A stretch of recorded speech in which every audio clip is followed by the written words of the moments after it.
1 hour to include what you tell me in how you want this country to be governed and what you want us to do and how we move forward as a nation.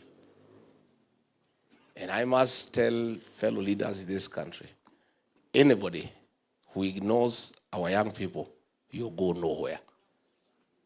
You are dead on arrival. Anybody who is not having a partnership with our young people, utakwama. Mimi najipanga na hao vijana. Mimi hakuna pahali naweza enda bila nyinyi. Msiniwache. Mnikumbuke.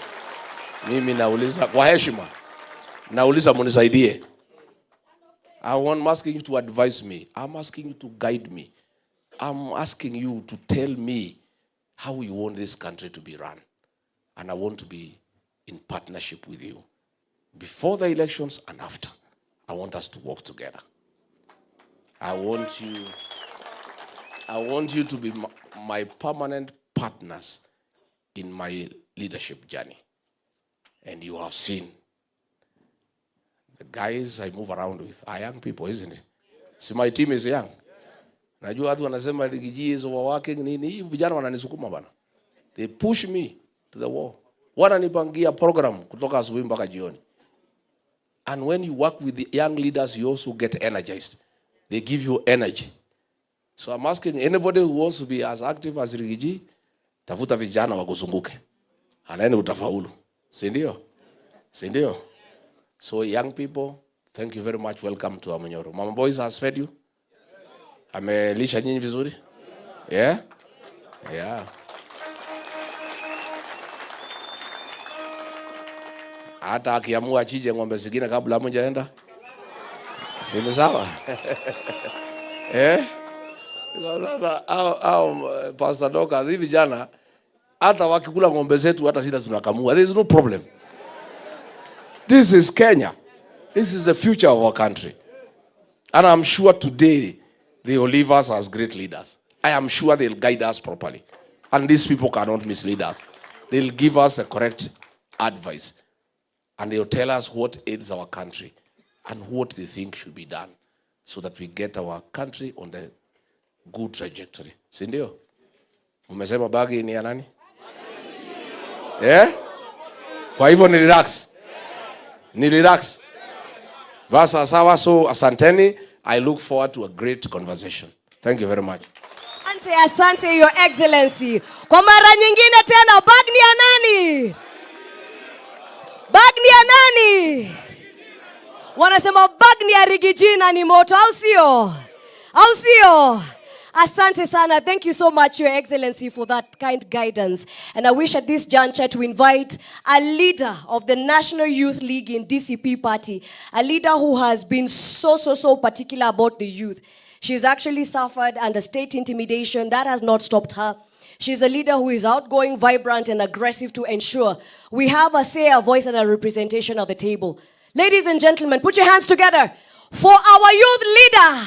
Karibu sana Wanjiku Thiga.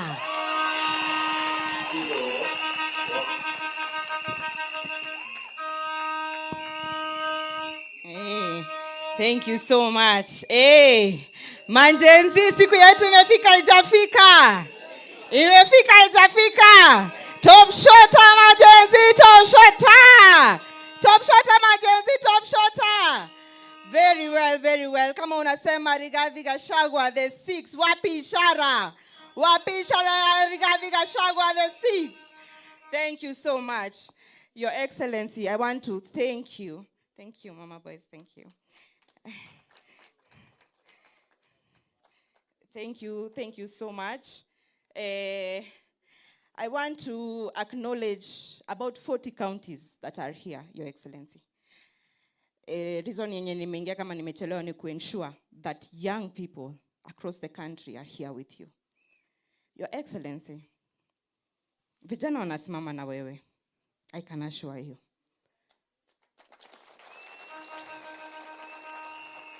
I remember 2024 tukifanya maandamano, nani alisimama na sisi?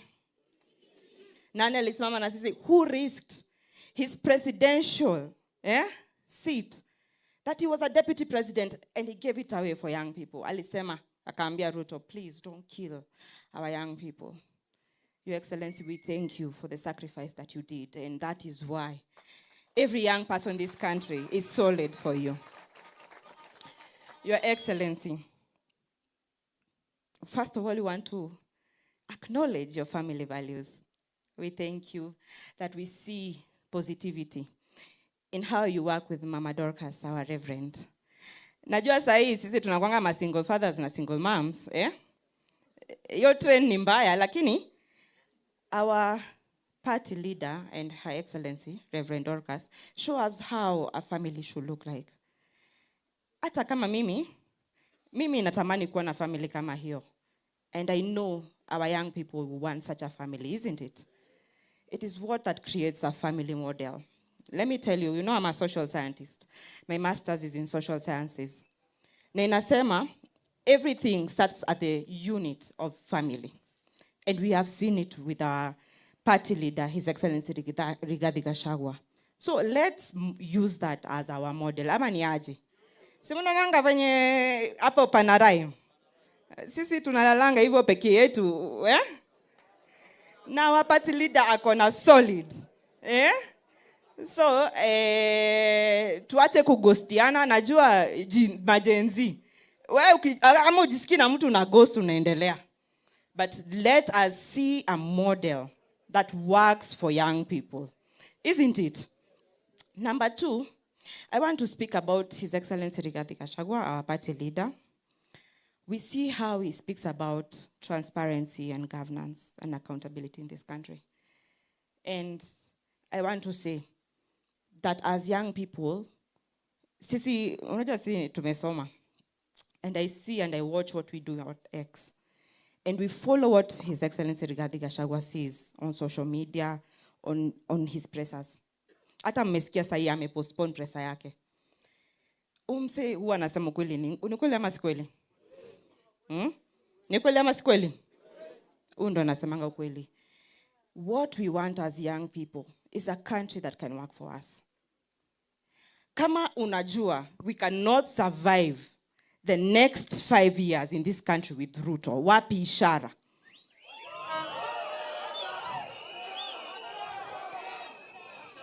Uyo jamani, one time, si one time. Tumejangori, hatujajangori. Kasongo must go.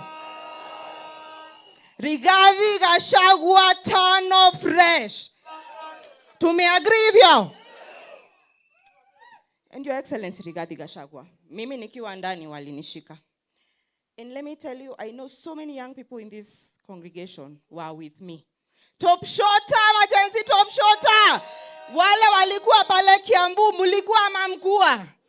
Na wenye mulikuwa social media mkitutetea mkua.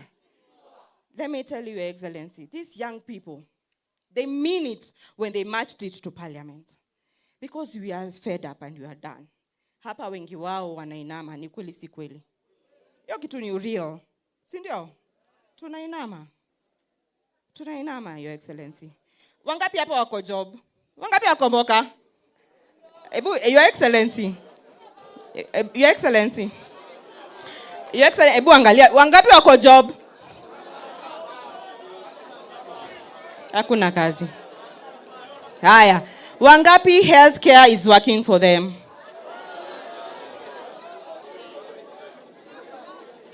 Your Excellency. Education. Wangapi tunalipia brothers zetu na sisters zetu shule? Haya, wangapi tuko na kitu kwa mfuko? Wangapi tuko na kitu kwa mfuko? Hatuna. Your Excellency, our expectations are very high with you, but we know you can meet them. And that's why today Murkomen anaangalia anashangaa vijana wako wapi, kumbe wako Wamunyoro. Anashindwa vijana wako wapi, tuko Wamunyoro. And we have a new leader, and our leader is Rigathi Gachagua. Ni kweli si kweli? Top shota Rigiji, top shota! Top shota Rigiji, top shota! Tuko kadi ama tunachocha mzae?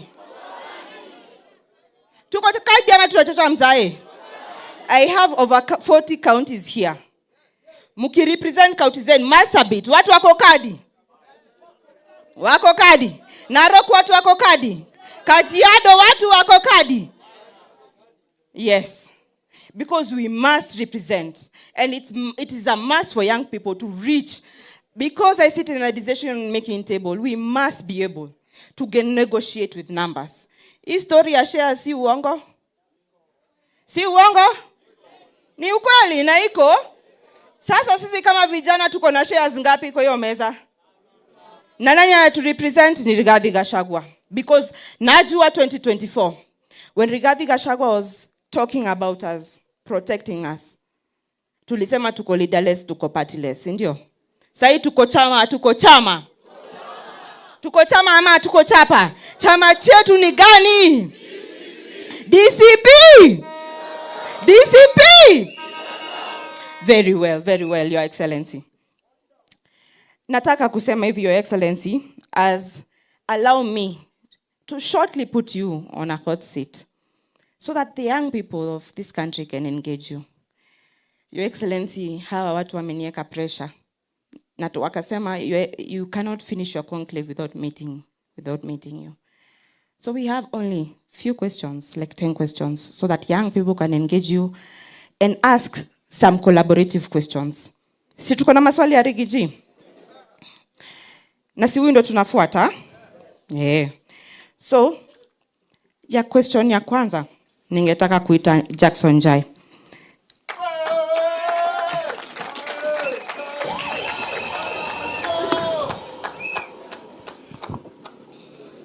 Your Excellency, this is Jackson Jai, the Nakuru County Youth Leader.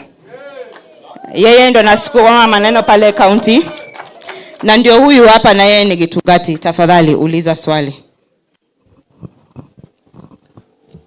Your Excellency, our party leader, Rigathi Gachagua, Her Excellency, our First Lady, Madam Dorcas, the necessary youth leaders from the various counties, good evening. Good evening. One question that I would like to pose to our party leader. Kumekuwa na maswali mingi sana, watu wengi wakikuja huku. Kumekuwa na wazee wakikuja huku wengi sana, inasemekana ati kutakuwa na free and fair nomination. So, our party leader, because kuna aspirants wengi hapa hivi sana. Kuna aspirants hapa? Kuna aspirants? Your Excellency, as a young youth, I want you to assure us that will give us free and fair nomination. Be blessed. Thank you. Your Excellency, we are going just to ask 3 questions and then we can give you a breather to respond. My second question comes from Narok, Lydia Lanoi. Tafadhali Lydia Lanoi, please make your way here kutoka pale Narok County. We welcome you, our shemeji. Wakati Lydia anakuja, watu wanasema wanataka kuona kiongozi wao. Mnataka kuona kiongozi wenu? Basi youth leader tutasonga hapa. His Excellency atakuwa hapa ili kila mtu aweze kuwasiliana na yeye sawa sawa. Hiyo iko sawa? Hapo mko sawa? Thank you very much. Tuweze kupata podium isonge kando. Tafadhali Abdalla tumsaidia. Thank you George. Okay. Wabebe.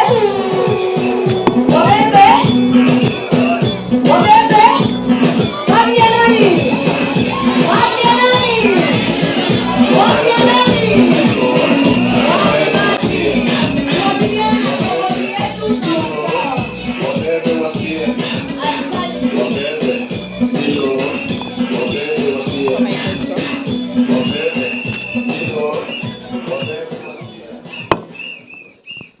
Okay, Your Excellency, the 6th President of the Republic of Kenya, Mama yetu mpendwa, Reverend Dorcas, and all leaders present today.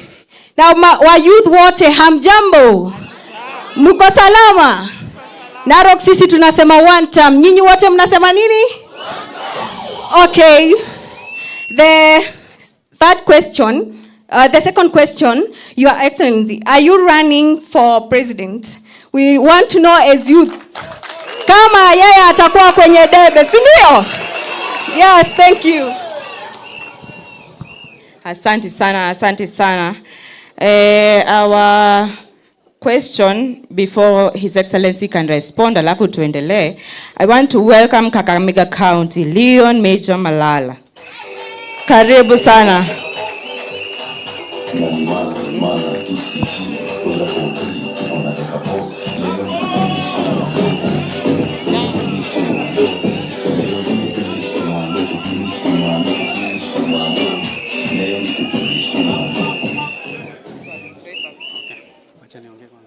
Haya basi, mimi kwa majina naitwa Leon Major Malala na leo hii nimekuja hapa Wamunyoro na agenda 3. Ya kwanza, ningependa kusema that for so long Gen Z tumesema we are leaderless and we are partyless. Na nyinyi mnajua ya kwamba that a mission without a leader ni kama ndege ambayo haina rubani. It is bound to crash. But leo hii I stand here firmly, boldly and assertive to tell Kenyans that the youths have found a party. Na chama yetu inaitwa DCP. Agenda number 2. Mimi ningependa kuambia my fellow youths, it is time we stop classifying Gen Zs as an age. Kwa sisi kufaulu hii mission, we need the unity of every generation. We need the patience of the millennials. We need the wisdom of the baby boomers. Na leo hii nimekuja hapa kuhakikishia that Rigathi Gachagua is a Gen Z by profession, because this is a man who shares the same visions with the Gen Z. This is a man who has our interest at heart. Na nyi mkumbuke that history does not forget. Mkumbuke when our party leader Rigathi Gachagua, when he was the deputy president of Kenya, he was impeached just because of saying that we should not be shot as the Gen Z. Mkumbuke our party leader as Rigathi Gachagua, when he was the deputy president of Kenya, he took an initiative kwenda kule kwenye mlima kusimamisha vijana kukunywa pombe ambayo haitakikani. Na hiyo inaonyesha the interest that our party leader has for us. Mwisho, agenda number 3. Mimi ningependa kusema hivi. For so long, vijana tumekuwa tukitumiwa vibaya. Sisi ndo tumekuwa tukiuza chama. We have been putting our lives at the forefront kupigania hawa viongozi. Tumekuwa tukiweka maisha yetu at the forefront kupigania vyama. Alafu ikifika kule mbele kwenye meza wanaturusha tena. This time tuko ngangari, tuko rada. Kidogo dakika moja tu. Kidogo ya mwisho nikimalizia, nilikuwa nataka kusema tuko rada and we must bring our demands right now. His Excellency our party leader, mimi ningependa kuomba tukikuja hapa kwa hii chama cha DCP, I want you to assure us that there will be free and fair nominations. Mimi nasikia kuna watu ambao wanatembea na wewe wakisema, wakishachukua picha wanasema hiyo ni ticket direct. Number 2, mimi ningependa kukuomba vijana ambayo watakuwa loyalties wa hii chama, we will take our foot forward to sell this party. Ningeomba uashue that viti ndogo ndogo hizi kama za nominated MCA zikuwe za vijana peke yake.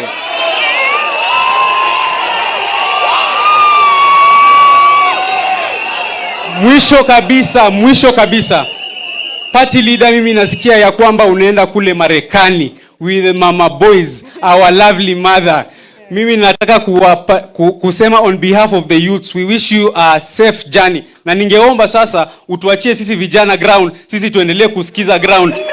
Na huyu with our national youth leader Wanjiku Thiga, tunataka kuanzisha initiative ambayo tutatembea all the 47 counties spreading the gospel that DCP is the party. At the end of the day, tunataka Fatuma from the coastal region to join this party. Tunataka Wafula from Western to join this party. Tunataka Omondi from the Nyanza region to join this party. Asanteni, Mungu awabariki.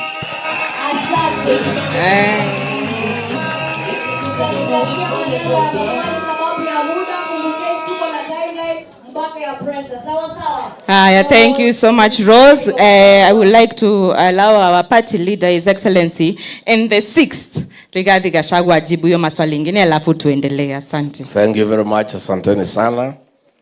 Jackson Jai from Nakuru.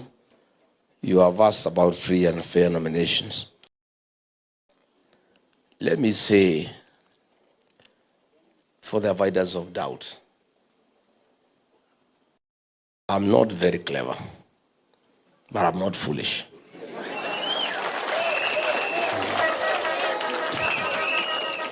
I cannot, with your help, build such a strong party, a party that has in 1 year has won a member of the National Assembly, has won 3 MCA seats in Kisa, in Narok and Kariobangi, a party that is everywhere, is a talk of town. We build such a strong party, then we destroy it by not letting the people to decide.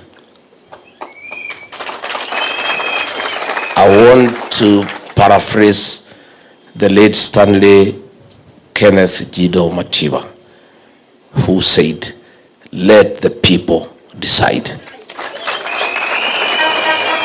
In Olokalao, we had done some scientific polls, and Same Douglas Kamau Waweru was leading. And he was insisting that since he's leading, we give him a direct nomination. And we said, no, let the people decide. And when we conducted free and fair nominations that are the talk of the country, even IBC has asked us to allow them to benchmark with the DCP. Why our candidate in Olokalao won by 87% is because he was a candidate who was a product of a credible, free and fair nomination, and hence was owned by the people. I want to confirm, for the avoidance of doubt, DCP will conduct free, fair and credible nominations across the country. One of the reasons that I'm traveling to the United States is to enhance our capacity in terms of equipment, in terms of technology, to conduct free and fair nomination in the last week of March next year. I want to assure our young people, because even Leon Major has asked, please go to the ground. The rest will be decided by the people. Nobody will get a direct nomination in DCP. There is no preferred candidate anywhere, and we will allow everybody to compete fairly. The only instances I'll say no, very firmly, is if aspirants bring violence to our meetings, or if they bring noise. As long as you are orderly, as long as you are meeting, your supporters are disciplined, everybody who wants to come to DCP is welcome. What DCP cannot entertain is violence, is disorderly behavior. DCP and its leader have been victims of violence, of goons, of disorder. We must do things differently. And since we want to form the next government, we must start showing the people of Kenya that we are orderly and we are disciplined. Otherwise, nobody is preferred. Those who want to take photographs with me are welcome. How they use those photographs is up to them. If you find your opponent has taken a photograph with Rigiji, don't complain, just stand up in the morning and take yours. If it can help you. And these photographs, I don't charge. If I had wanted to be rich, these photographs, everybody is asking, I will be charging 100 bob, I will be a rich man. So please, free and fair nomination, confirm. Number 2, Lydia Lanoi from Narok. Is Rigiji running for president? The answer is yes. There are many people.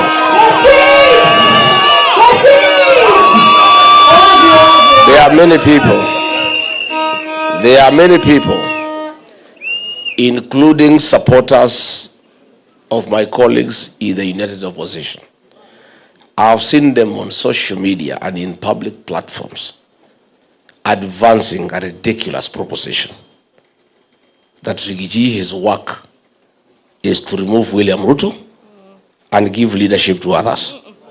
Ati hiyo ndio kazi yake. Ati Rigiji has a beef with William Ruto because he removed him from office, and therefore he should just help us to remove Ruto and anoint somebody else. Rigiji is not a kingmaker. Rigiji is king. Let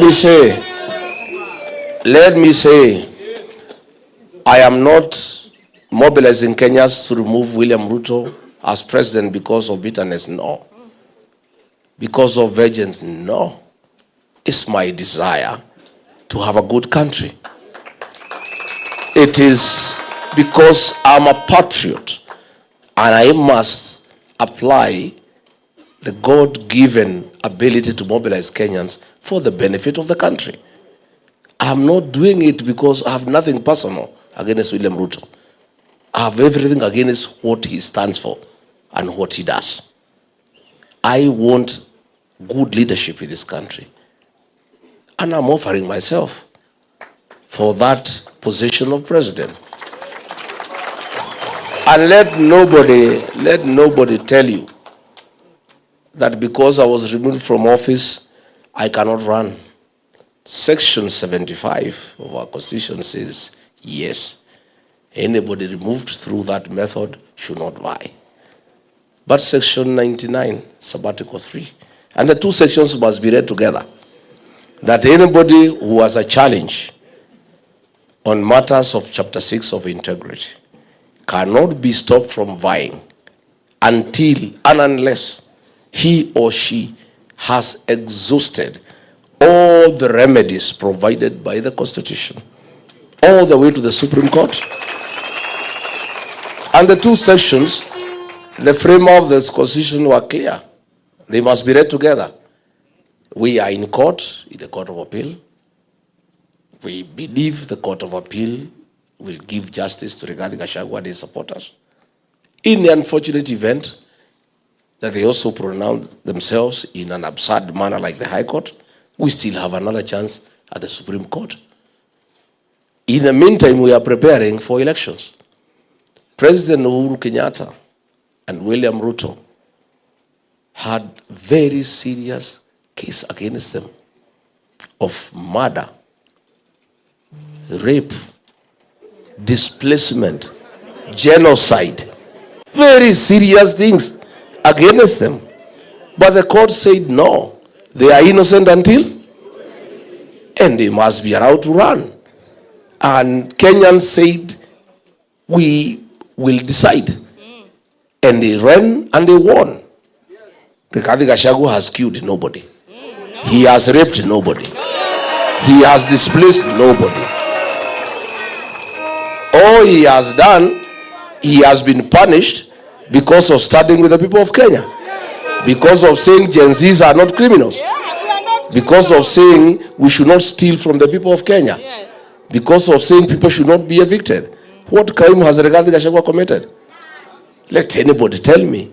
Why would any court in this country deny me the right to pursue political office when I've done nothing?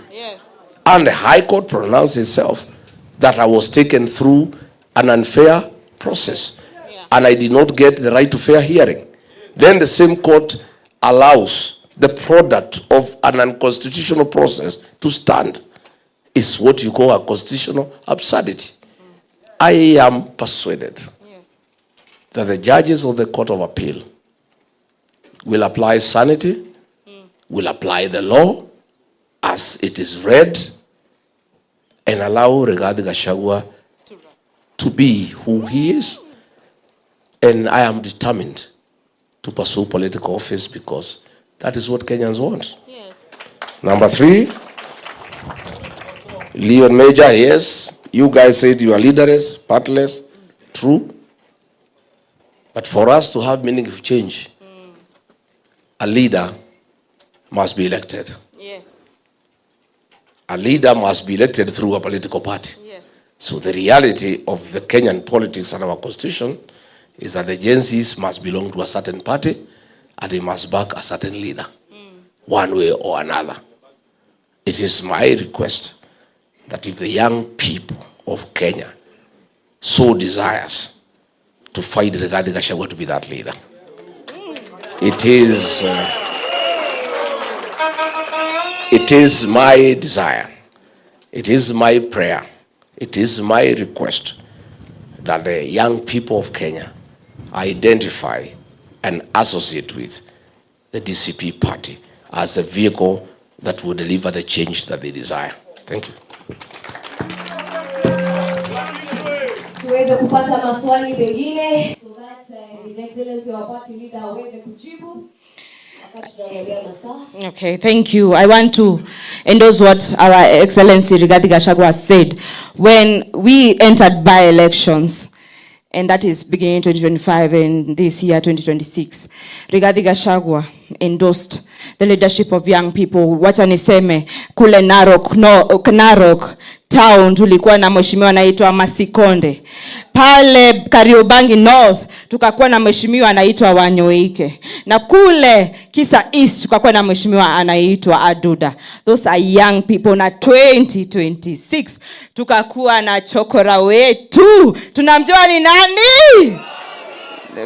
Sindio, this is the person who endorses young leadership. Na mkiniona hapa, si mimi ni kijana. Wewe ukijiangalia wewe si kijana. Thank you so much, Your Excellency. We want to thank you for the leadership, and we want to thank you especially for believing in youth leadership. Niseme, Sahi, I want to give the opportunity to the next 3 leaders from different counties to ask a question. Probably there is one thing I did not respond to that was raised by Major. Ya kwamba hizi viti alisema ni ndogo ndogo. Siwachiwe vijana. Hakuna viti ndogo ndogo. Leadership is a very serious undertaking.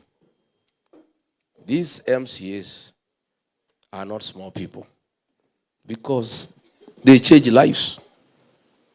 County assemblies oversight county governments to make sure that public resources allocated to the county are used prudently to the benefit of the people. They make laws that govern the county. So those seats are not small.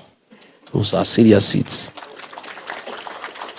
And I'm very happy. Most of you young people have registered to run as MCAs.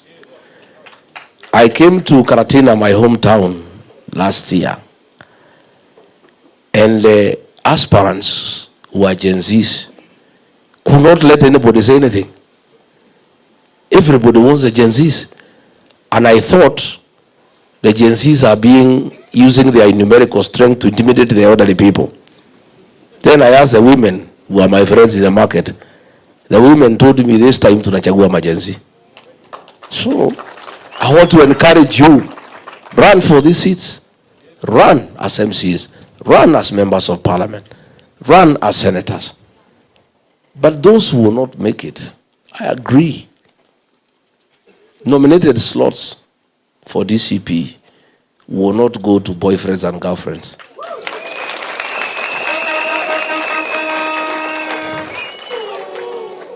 If you want to take care of your girlfriend, start for her a small business and take care of her.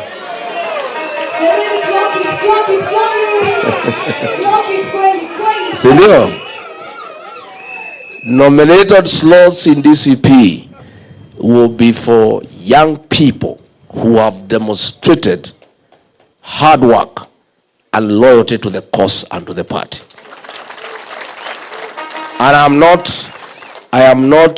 I am checking, and I will be personally in charge.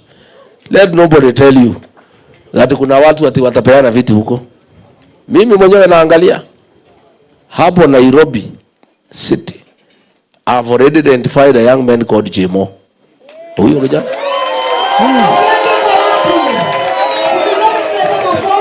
Huyo kijana, this young man, I wish I had 10 young boys like this one.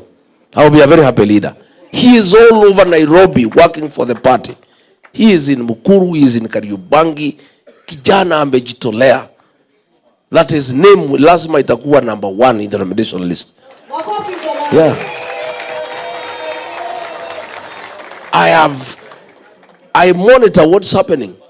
In Nakuru there is a young fellow called Jai. Yeah?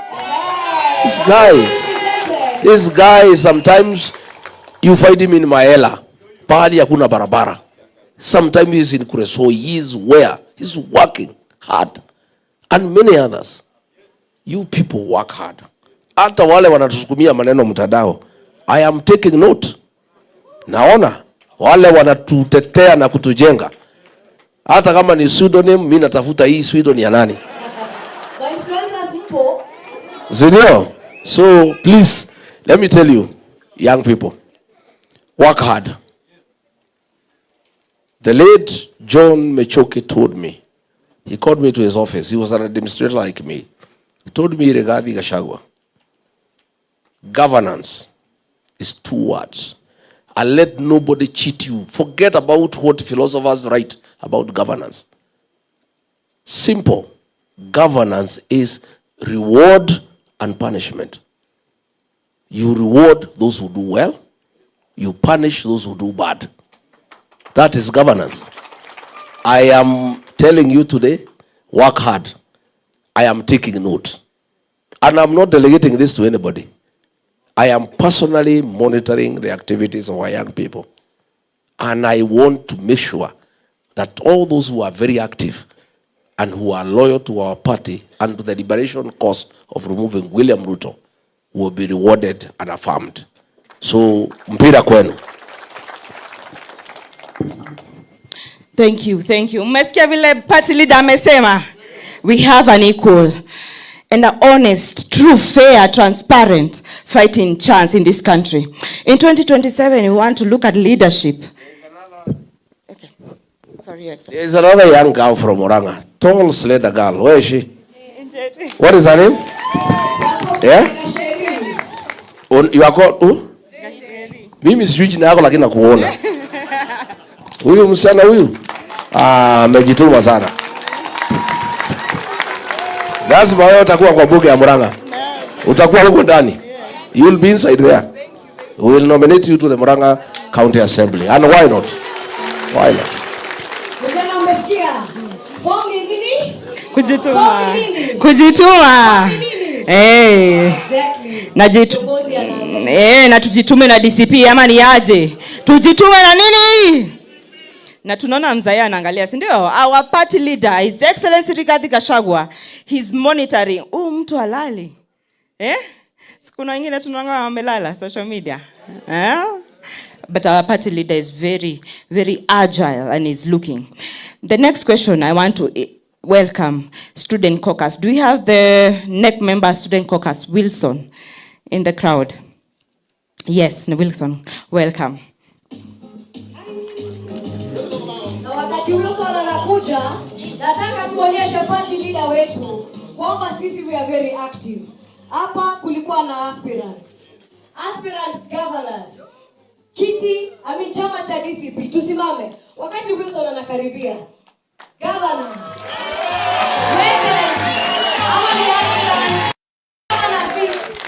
Jenzi ya DCP. Hii ni Nakuru County. Governor kutoka Nakuru. Na chama gani? DCP. Huko anapokaribia senators aspirants wasimame.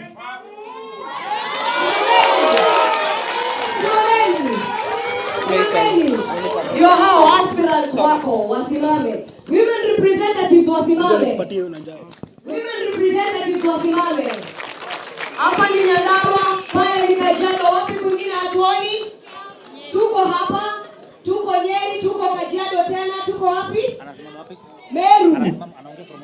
Na Kilifi, everywhere in the country. MCAs ambao wanasimama na kiti cha DCP. Your Excellency, angalia. Your Excellency, hawa vijana wote wamesema raundi hii hawatakuwa members na supporters peke yao, watakuwa mpaka aspirants. Na form ni nini? Form ni nini? Na chama ni nini? Asante youth leader.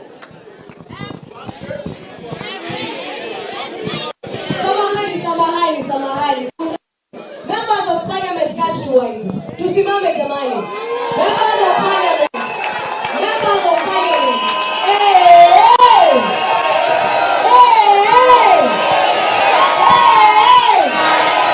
Lakini vijana niwaulize, mkienda bunge, mpatane vijana kama 100 wa DCP. Mnaweza sikia uchungu kweli? Mnaweza jikula? 2027 tuko ready. Asante sana.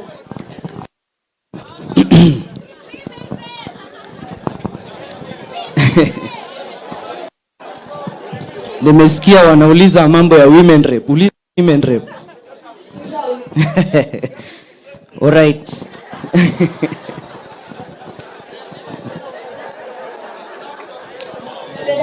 Sawa.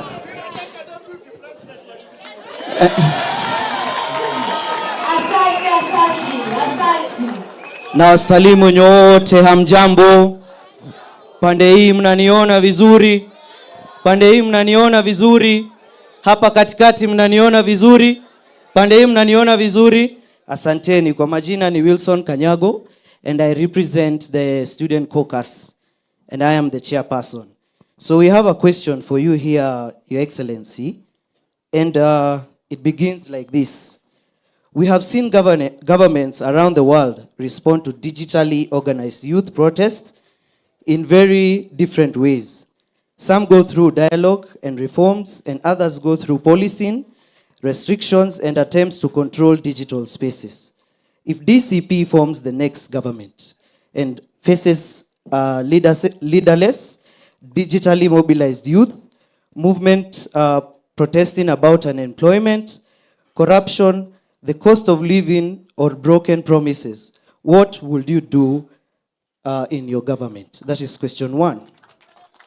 And perhaps the bigger question is, will your government see an angry person as an enemy of the state, or as a citizen whose government has a responsibility to listen? Kwa sababu sisi huwa tunasikiza nini? Bas. I have also a few questions. Nilikuwa nimejiandikia pale nyumbani. Si mnajiona nimejipanga? Nimejipanga vizuri.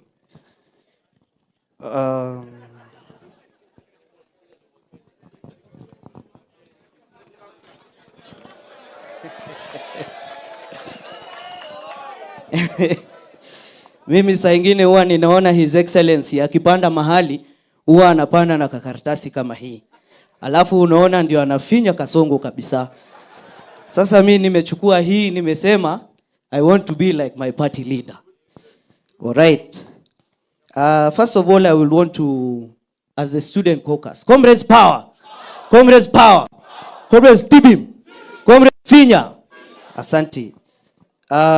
We will want to say thank you so much for giving us this chance and opportunity to come here to Wamunyoro. Kuna wengine wametoka Western pale Shamahoho. Wamekuja all the way na lazima wasikize His Excellency Rigathi Gachagua. And of course is to acknowledge your strength to make Kenya better again. Even though I quote what you always say, you regret, because among the biggest mistakes, it was done by you. But you will want to restructure and make Kenya again. Ingekuwa ni mimi, personally, ningekuwa nime give up, na nimesema mujipange. Sisi kama comrades, you are our presidential candidate. Because during the 2022 Gen Z maandamano, he was the only, 2024, makosa ni, he was the only principal who said we need to sit down and listen to these people, what they are saying. Yet, jioni, kuna mwingine alituita criminals and violence human beings. Terrorists.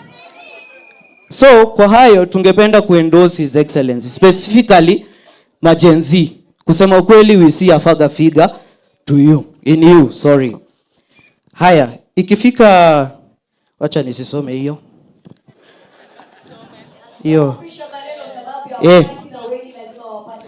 Asanti.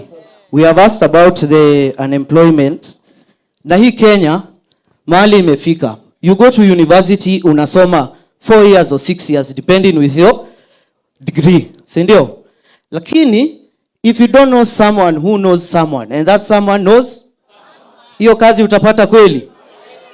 So we want Your Excellency to actually answer the unemployment and uncertainty after graduation, because currently KMTCs, wacha hata mimi niko na intel kidogo, KMTCs huwa wana graduate 20,500 students every year and only 5,000 are given jobs. Hiyo ina make sense kweli? Hao wengine wote waenda wapi, si ndio? The last thing, let me finish. Thank you. We have the funding model.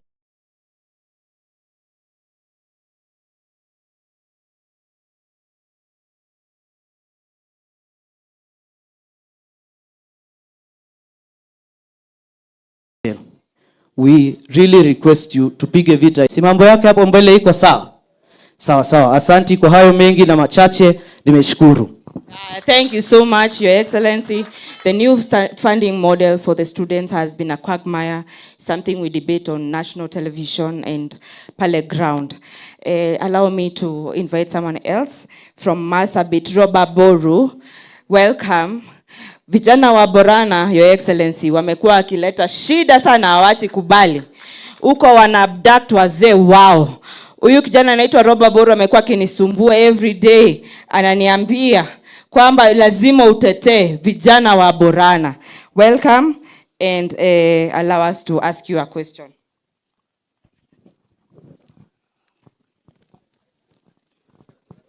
Yes, all protocols observed. Good afternoon. I'm Roba Golicha Boru. Lakini huko nyumbani watu wananiita area MP. Yes, Duale tayari ameenda, tunangoja afike. Tayari ameenda.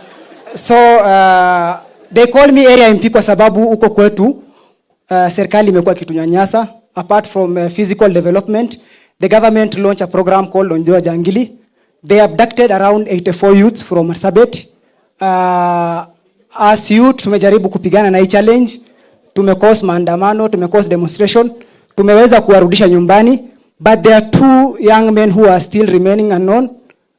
They were abducted on 7th January 2026 and their whereabouts is still not known.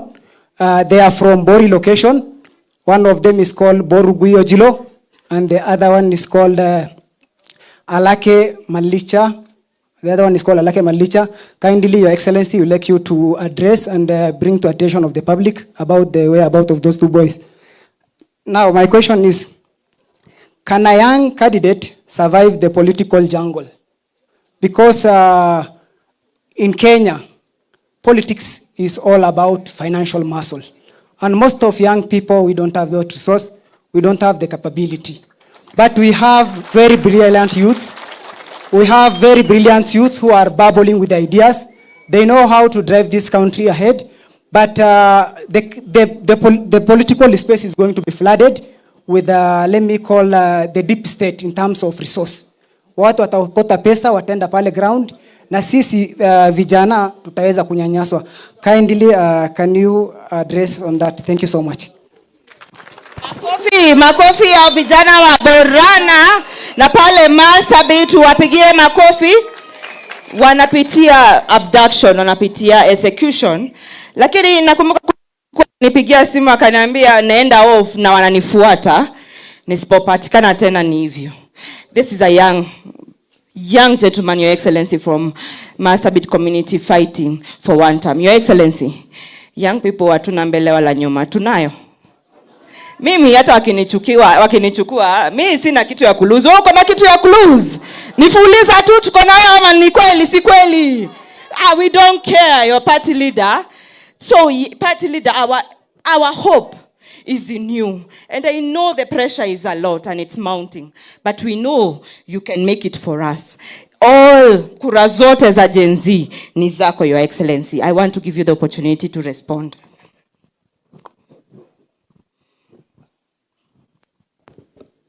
Thank you very much, Wilson from the Student Caucus. You're asking about the future,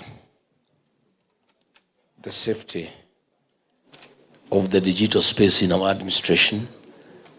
I want to assure you that some of us have accepted technology as a way of life, and not anybody stupid would fight this technology.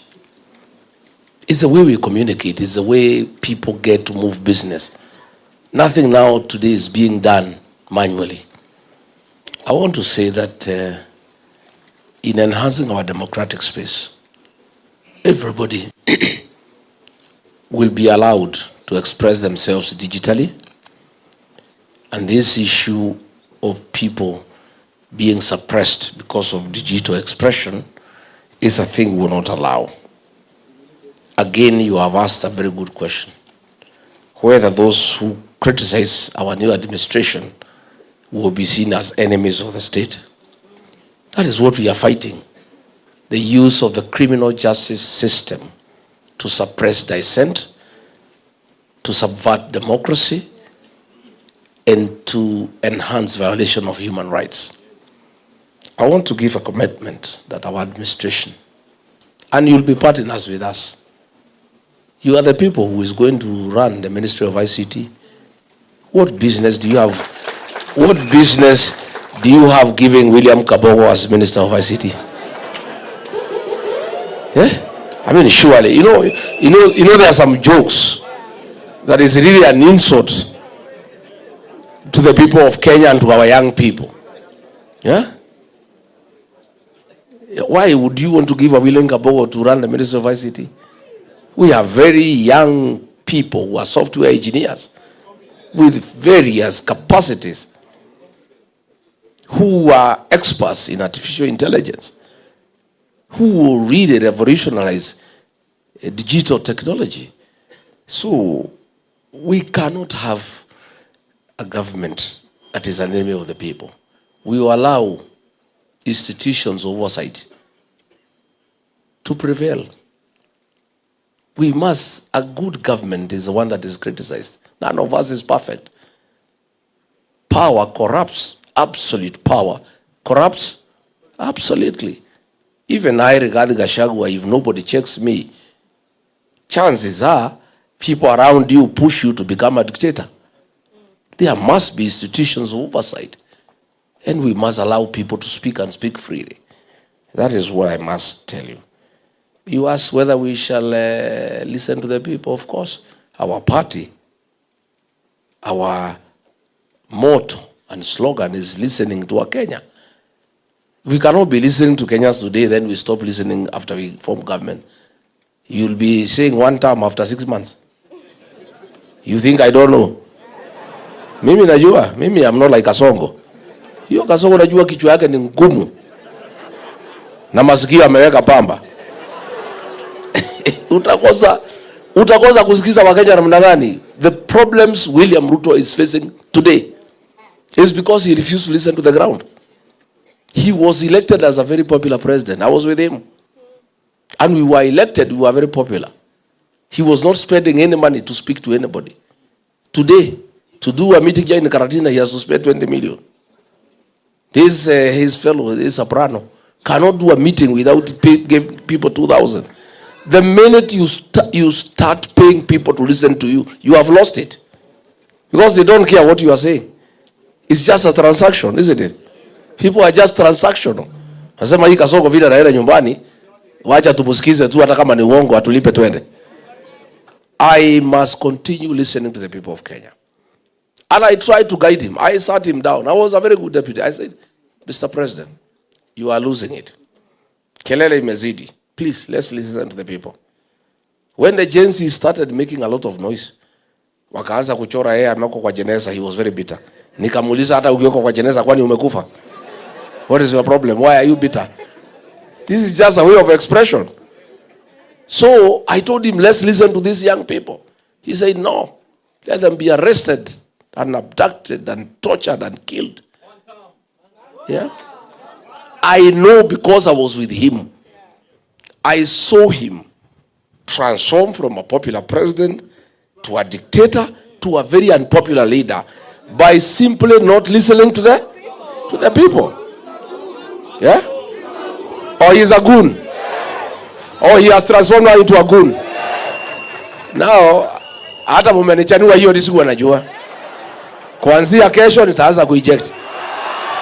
Asante sana. Mumenisaidia sana. Let me tell you. I saw. Yeah? Tuanze leo. Aya, sawa. I am telling you, I saw it. A very popular leader elected. Tukiwa naye pale. Within 6 months, he started going down. I pleaded with him, please, let's listen to the people. He told me, no, you don't do what is popular, you do what is right. I told him, Mr. President, if the majority of the people who elected you are saying it is not right, you cannot insist it is right. Listen to them because they are your employers. Bana hakuna uchaguzi bana. Hiyo ni mambo ya next year but one. I said, listen to the people. They are saying this finance bill they cannot accept. Please don't force it on them. You will have an egg on your face. Wewe unataka kupinga serikali ukiwa ndani? No, I'm just being a good advisor. I'm just advising you because I'm listening to the people myself. So,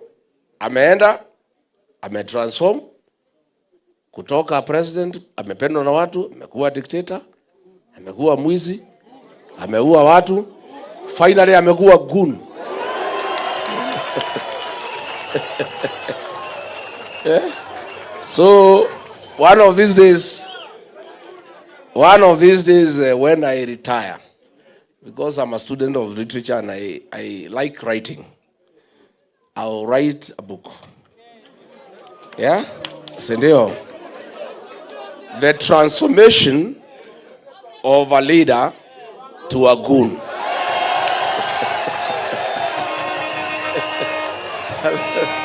Asante sana. Asante. Then, of course, Wilson ameuliza mambo ya certainty of employment after graduation. We just have to fix our country and we just have to be very realistic.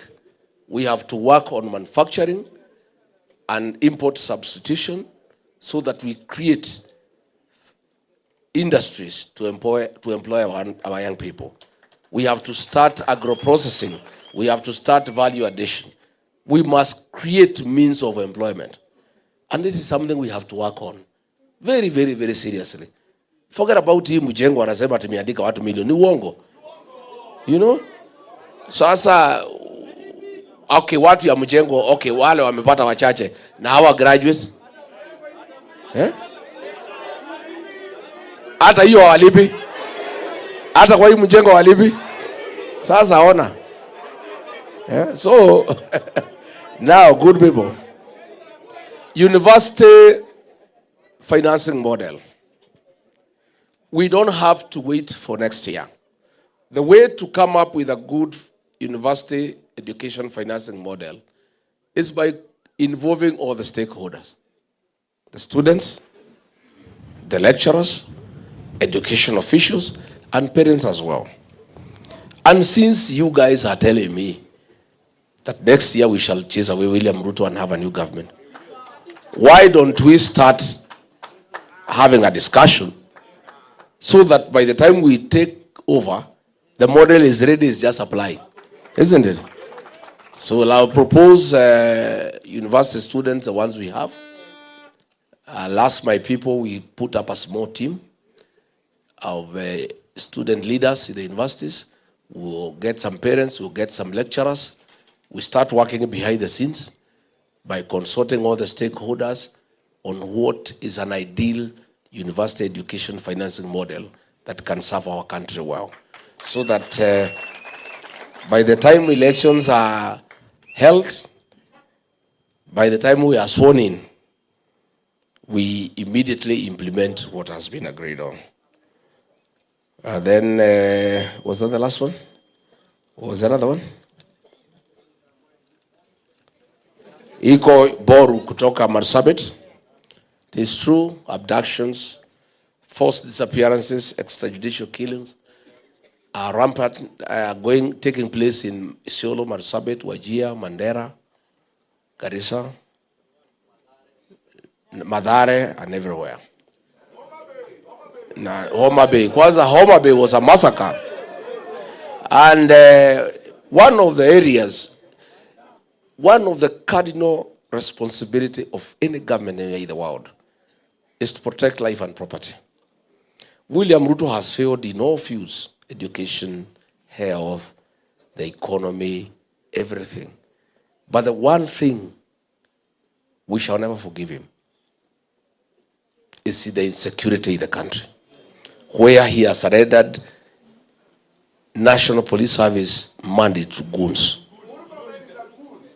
So, where people are not sure, I had a delegation from Isiolo this morning and Marsabit. They were telling me, when you go to sleep, you are not sure you will wake up, because people are likely to attack your manyata, kill you, and steal your cattle.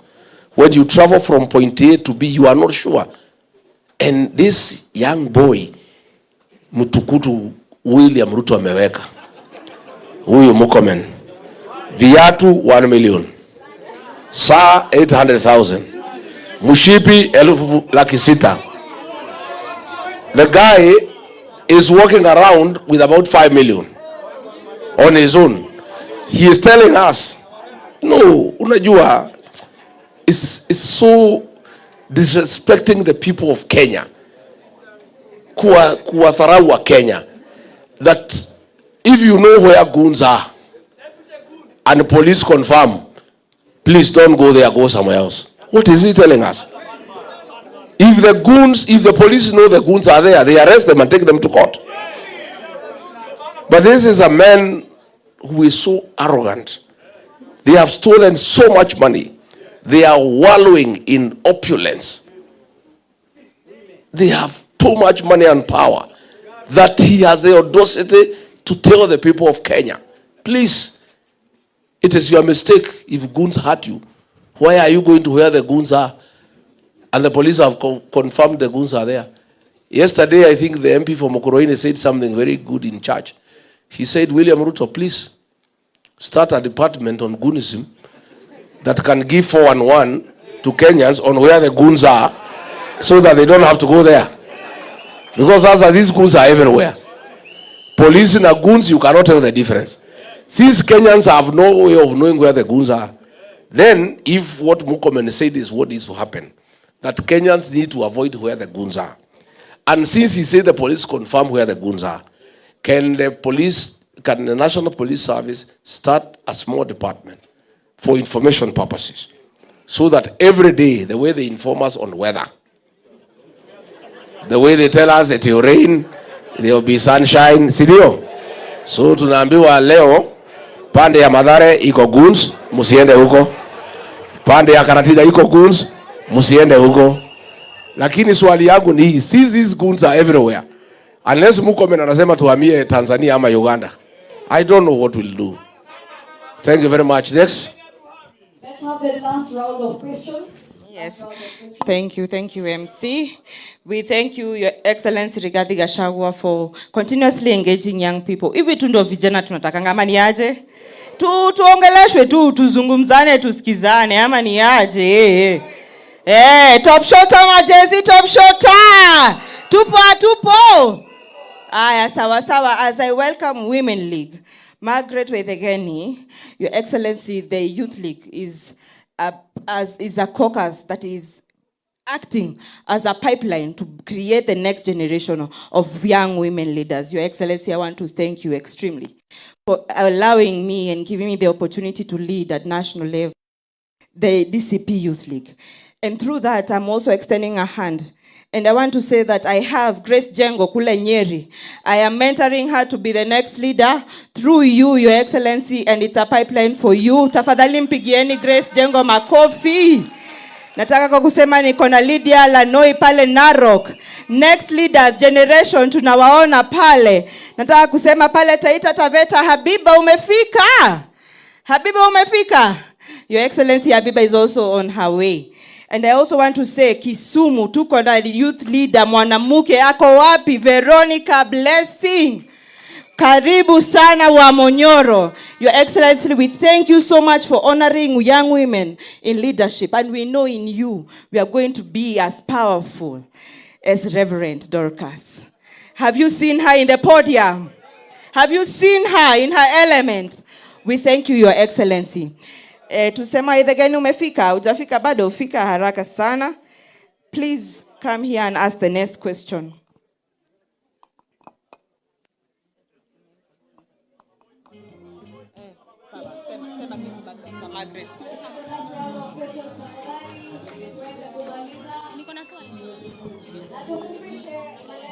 Sawa. Hello. Vijana hi. Buddies hi. Kwa majina naitwa Margaret Njeri Waithegeni kutoka Laikipia. Na mimi nilipatana mara ya kwanza na His Excellency wakati ambapo nilienda shule ya Tumutumu Girls High School. I can attest that he mentored us, he inspired us, and he showed up for us.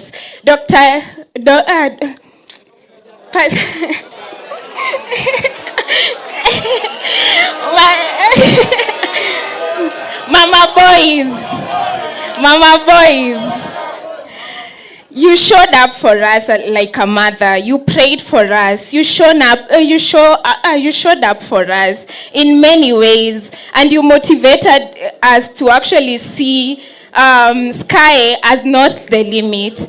But now sisi tumekuja hapa, tumemaliza shule, tumekufuata Your Excellency, tumeingia kwa chama. We want to be mentored. We want to grow. We want to be as fierce as Honorable Jane Njeri. We want to be as fierce as, Senator Medhu. So this is my question. We keep hearing that young people are leaders of tomorrow, but tomorrow keeps moving.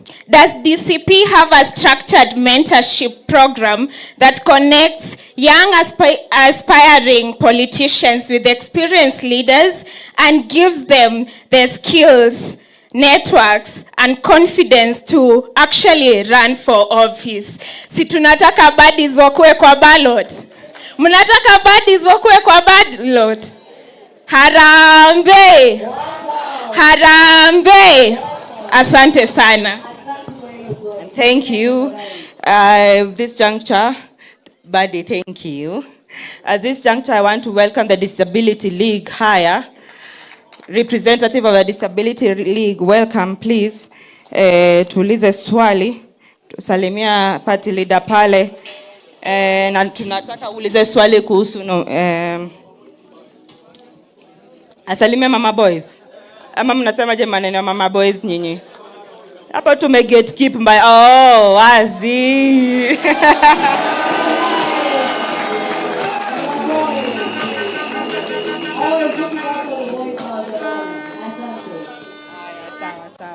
Haya sawa, tuulize swali.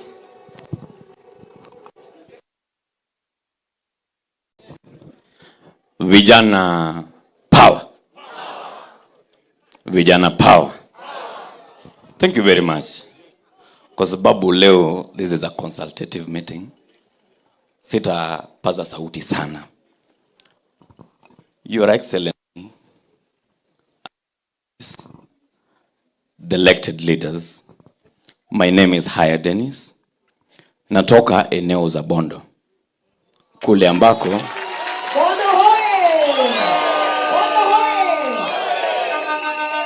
kule ambapo tulikuwa na mzee wetu Raila.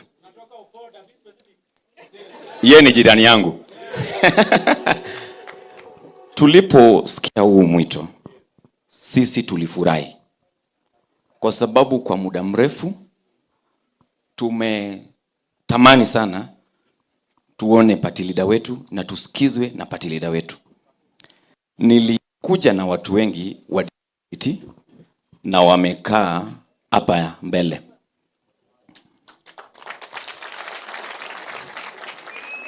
Hatungeweza kuwa wengi sana, lakini tuko wengi. This is a representation of very many persons with disability in this country who are ready to stand with the party.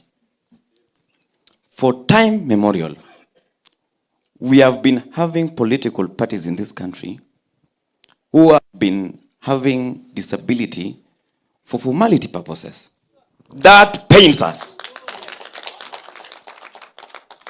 Na kwa sababu hiyo, mimi nilipokuwa kule mrengo wa ODM, wakati ilipofika, nilisema sitakaa hapa tena. Na nikakuja DCP, bado nilikuwa mtu mmoja, na tukakuwa wachache, na tukakuwa wengi sasa. Tulipokuja hapa, tulisema kwamba sisi ni watu ya one term. Sasa kwa sababu hiyo, Your Excellency, before niulize swali, nilipokuwa nimekaa pale, au watu wananisomea sana. Ati haya tumekuja kuona His Excellency na hata hatujui. I think this is the only league mwenye hujawajua sana. Mimi ndio chairperson ya Disability League. Niko hapa na kina Mushiri. Niko hapa na SG Kamau Mbugwa. Niko hapa na coordinator kutoka Nakuru anaitwa James Mbugwa. Huyu wa mano alishikwa akapelekwa jela, na wakati IPOA alipoingilia kesi yake walitupulia mbali. Those are things that we want you to answer today. Tafadhali, na watu wengi pia wako hapa.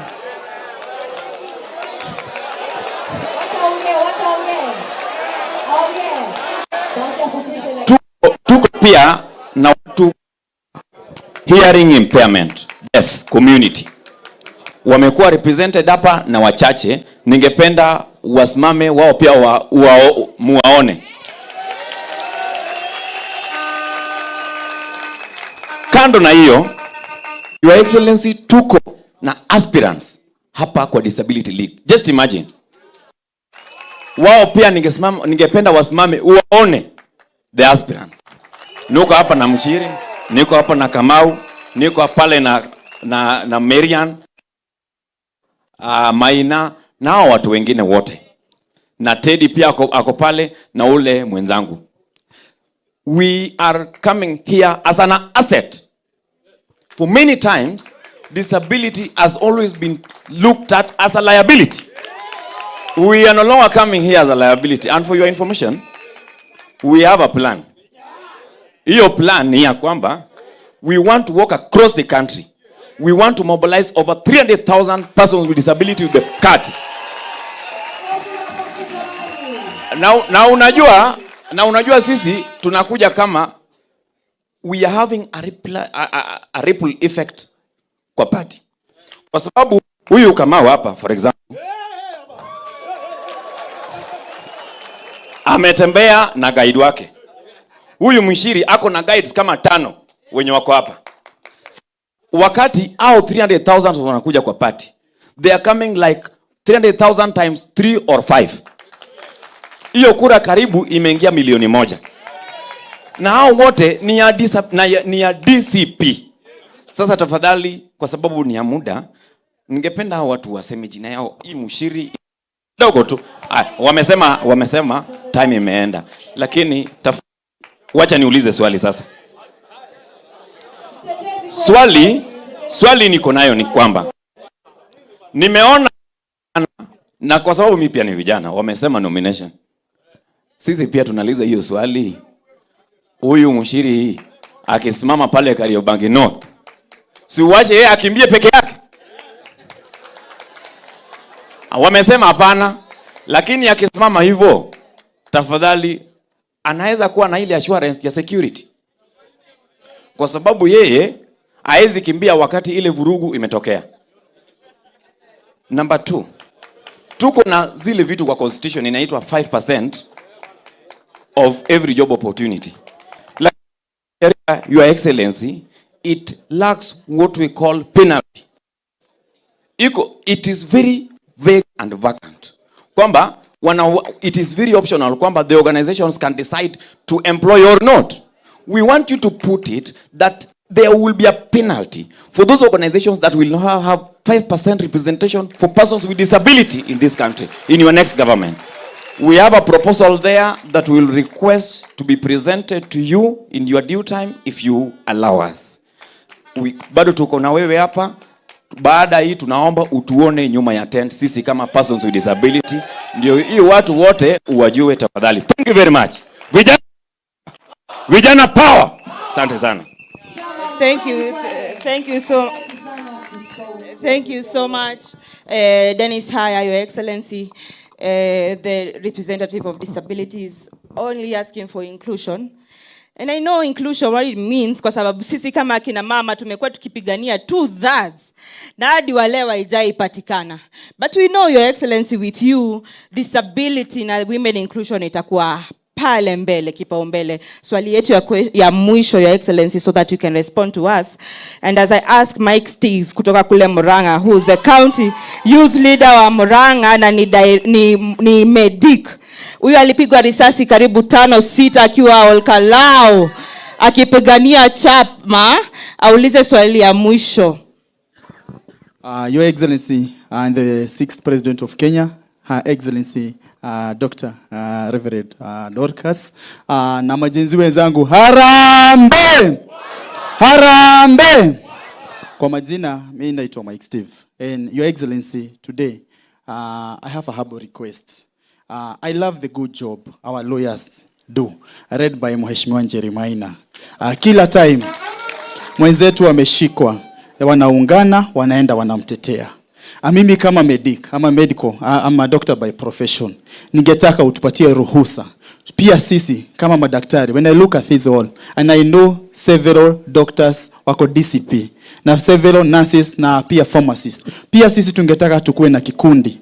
Ili tunapoenda kule campaigns ama kule rallies, when one of us is injured, tunamshughulikia mbio mbio, anarudi kwa ground, anafukuza kasongo. Ama ni aje?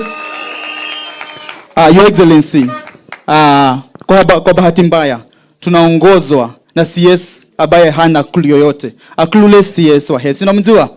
Yule mse wa kule juu. Si ndio? Your Excellency, as the young people we are able, and because you'll be our president. Mimi kama Gen Z hata hiyo kiti ya CS tunaweza sukuma nayo. Ya health, si ndio? Because at least tunaomba sababu tumeona pale tunaenda katika campaign zetu ama rallies, most of the Gen Zs are injured. Kama venye I was injured kule Olkarau.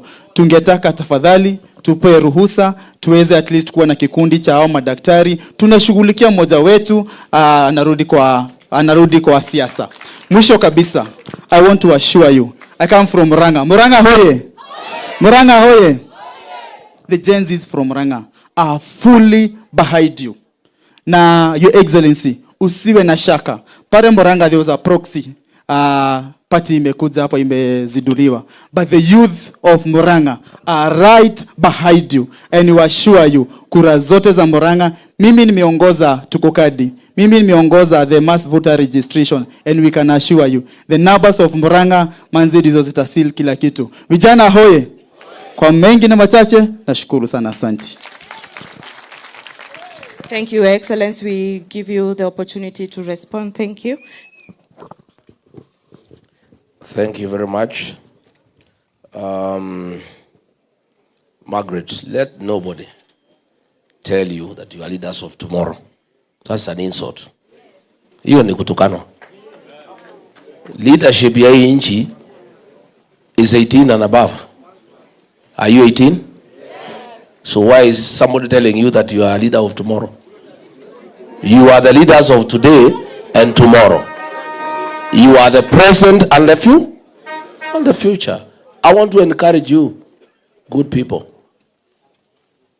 Come out and lead. Go and look for these positions. You guys are the majority. Why would you lose the seat unless you people don't love one another? Persuade your colleagues that this is your time. I don't want anybody to tell you are the leaders of tomorrow. We have a very strong mentorship program. If you check in the party, the elected leaders I have, Akina Methu, Akina Jane Jerry, Akina Karungo Thangwa, I allow them to flourish. Mimi siwafuniki. Many leaders don't want young people to flourish. They feel insecure. I'm not insecure. Hii vijana wakiongoza hata mimi nipumzike. Si ndio mzuri? Yeah. If they can take over and run this country, mimi nikae hapa na Reverend Dorcas tungoje watuletee chakula mwisho wa mwezi. Iko makosa gani? I want to be the leader. My legacy, I want to live in this country. I want to be that leader who mentored young leaders and gave them space and made sure they are solid leaders. Iko mtu alikuja kuniambia juzi, hii akina Methu usiwakubalia waende sana. Watu wanaweza kuja wasahau wewe waende kwa hawa. Nikamuuliza hata wakienda na hawa na ni watoto wangu iko makosa gani? What is the problem? We must be genuine. Why do we have a problem in ODM? After the death of Raila Odinga, he built a very strong political party. It's one of his greatest legacies, a strong political party. But he never mentored anybody. After his death, the party is up for grabs. There is nobody. There is no succession plan. Ile iko imeuzwa. Si imeuzwa? Sasa surely na sina ubaya. Huyu mzee anaitwa Oburu. Can he take that party anywhere? Niliona juzi akisoma anasema nimeshindwa kusoma, rais enda ujisome. But if the right honorable Raila Odinga had probably allowed Babu Owino to grow. Yeah? If I was Raila Odinga, I am not. If I were him, I would have mentored Babu Owino. Today, that party would be very strong. And he would negotiate with Ruto or with Rigiji as an equal. Saa hii wanapanga hapo na Ruto. Ile mzee amepatia hiyo chama hata kusoma ni shida. So, akienda negotiation na Kasongo, can he negotiate anything? Si atamwambia Kasongo ile maneno amekuja naye atampatia Kasongo asome. Si Kasongo atabadilisha? Si mnamjua? Sasa akija vile alifanya Naivasha, anamwambia Kasongo ile maneno tuko nayo nenda usomee mbele, ninashindwa kusoma. Sasa wakiandika ile maneno ODM na anataka apatie Kasongo ajisomee, si Kasongo atabadilisha?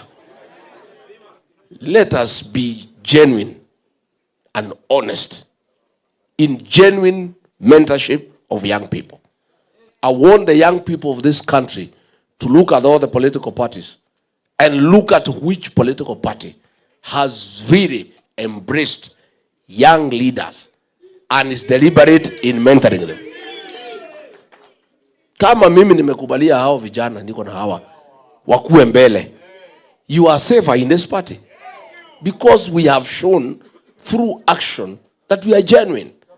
I don't believe young people are the leaders of tomorrow. I believe they are the leaders of today and tomorrow. And I want to challenge you to take your rightful place in the Kenyan political space. And don't wait for anybody to come for you from home. Ati uitwe kutoka nyumbani ukuje uongoze watu. Hakuna mtu atakuita.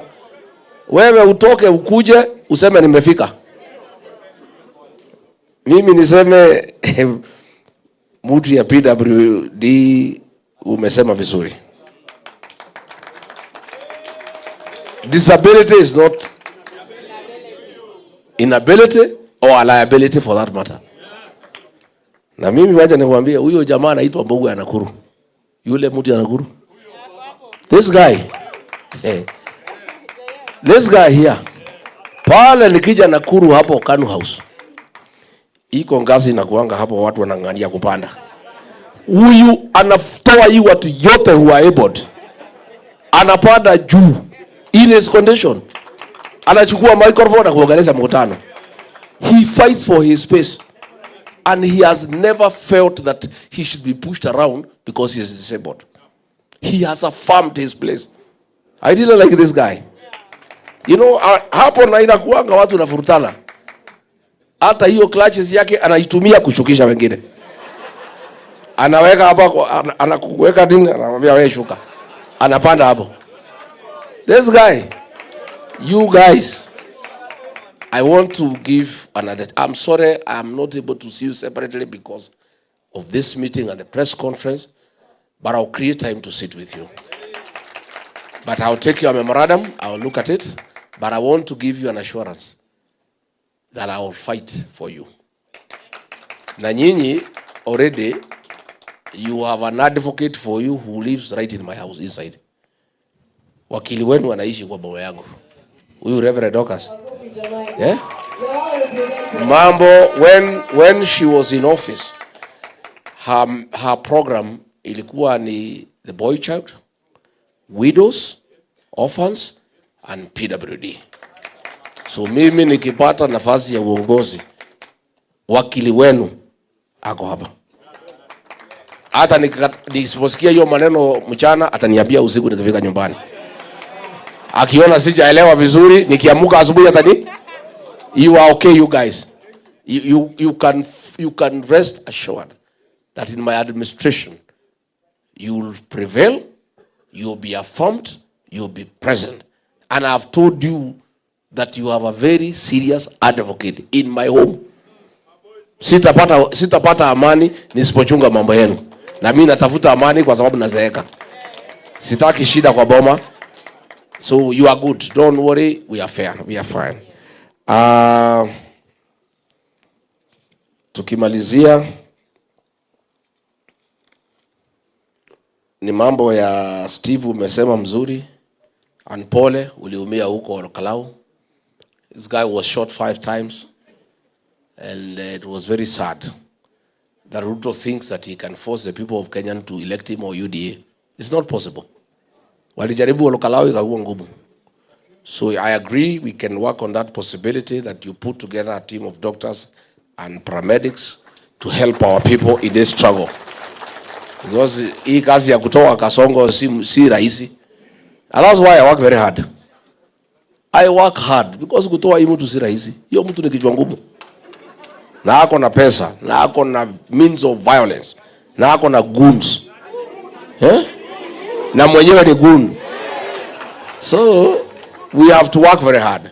So along the way there will be challenges of a medical nature which mutafanya. There are challenges of legal nature. I want to thank Kasheria na wengine wakati ya Gen Z alisaidia sana. You know? At least I was away in the States and our young people were safe. Huyu Wanjiko Thega alifungwa 17 days. Alishtakiwa na terrorism. Akafungwa 17 days wakiwa na kijana mwingine anaitwa Kawanjiro. Akateswa, she was stripped naked by men. Wakimlazimisha to implicate me and Medho kwa violence. Na ndio nikamwambia tu pia wakati kifika tutapanguza haya machozi. Si ndio?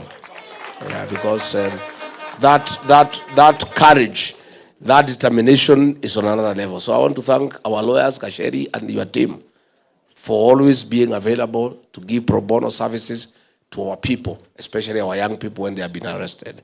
And those teams, the legal teams, must now be enlarged as we go towards the last stage. And Kasongo is very desperate, kutakuwa na shida mingi. Si ndio? He is very desperate. Atatutatiza, I must tell you. I must prepare you psychologically. I must prepare you. Atatusumbua sana. Muko gagari. Atatusumbua. But you guys, the good thing you have said, Nyinyi, you have nothing to lose. You can only gain. Sindio? So, mkuwe tayari, but we'll put our lawyers on standby. In every county, we'll have a team of lawyers. The way Steve has suggested, a team of doctors and paramedics, just to be at hand to assist when there are challenges. Rose, how many more to go? Your Excellency, we are done. We actually wish to present you with a gift. Kidogo tu, we will do it in sessions. Vijana sikizeni. Naelewa. Boss, ni sawa, hamna issue.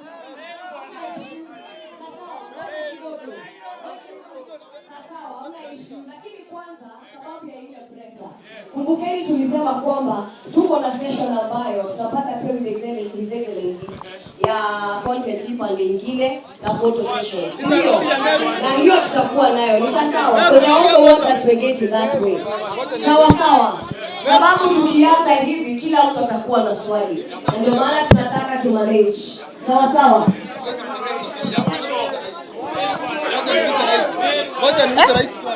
Haya, ngoja kidogo.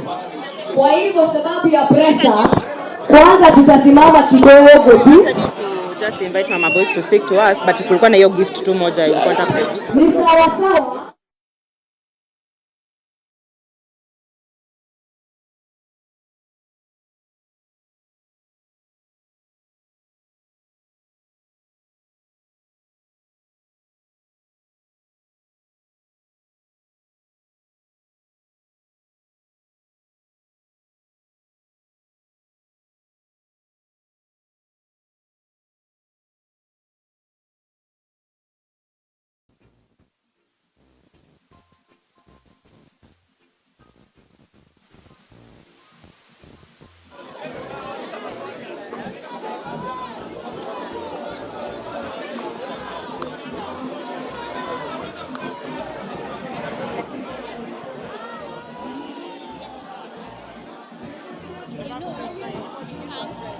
I'm thinking, you see the other people.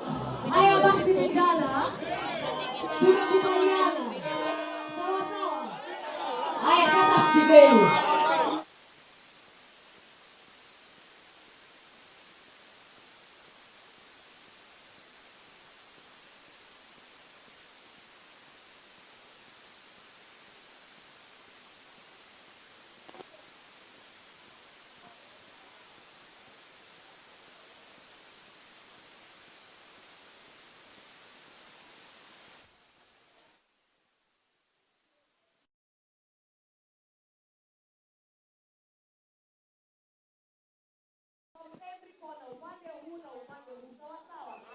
Kuna mmoja hapa alikuwa amesimama hapa.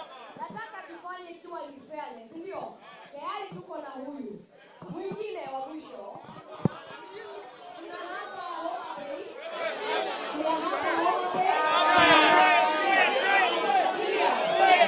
Sawa.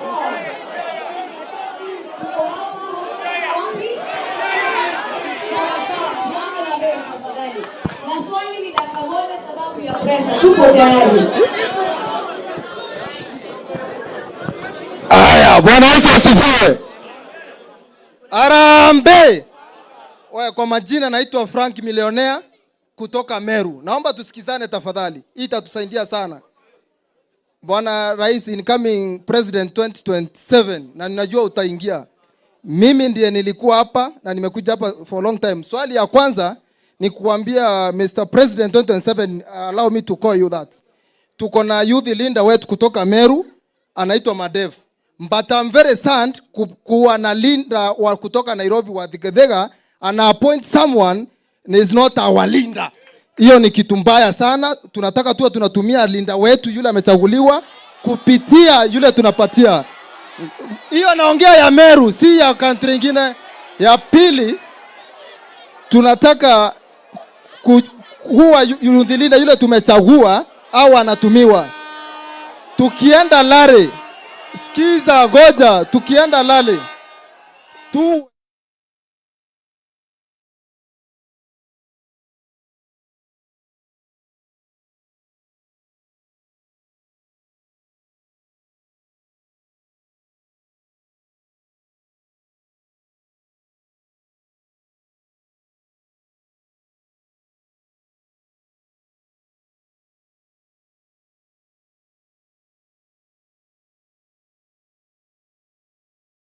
So tuwe tunaungana pamoja tukishikwa.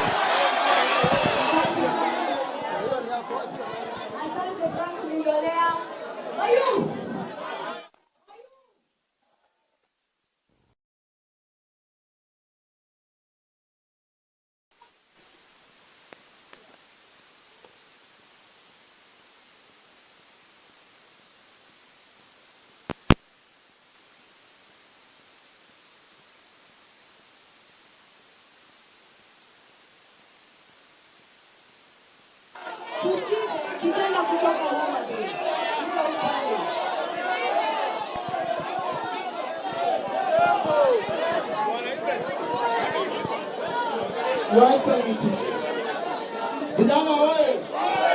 Your Excellency, my name is Gerish Paul Otieno, and I'm from Nyanza. It will be unfair that we came from Nyanza, a region that is very hostile even to us, and we are not given an opportunity to talk. I have two things to say. Because our people from Nyanza hawakupata nafasi ya kukua na sehemu kama hii. Number one, just a minute. Number one, Your Excellency, I want to assure you, in Nyanza, we are in one term. We are not part and parcel of the government.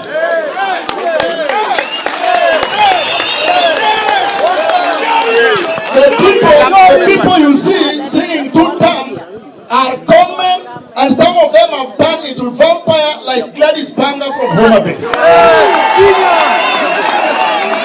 Number two, Your Excellency, as the people of Nyanza, I want to request you, we want to feel part and parcel of this party. Come and visit Nyanza and don't fear anything, we will welcome you. Your Excellency, you are the party leader from DCP or of DCP. You are a Kikuyu. And I appreciate. I don't have a problem with that. And I want to say the people of Nyanza, we don't have any problem with Kikuyus at all.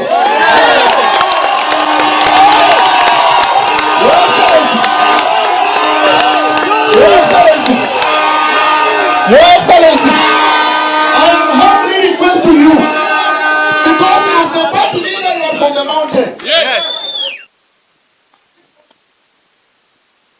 Secretary General is from Kikuyu. Organizing secretary is from Meru. We have our son in this party called Ken Babu.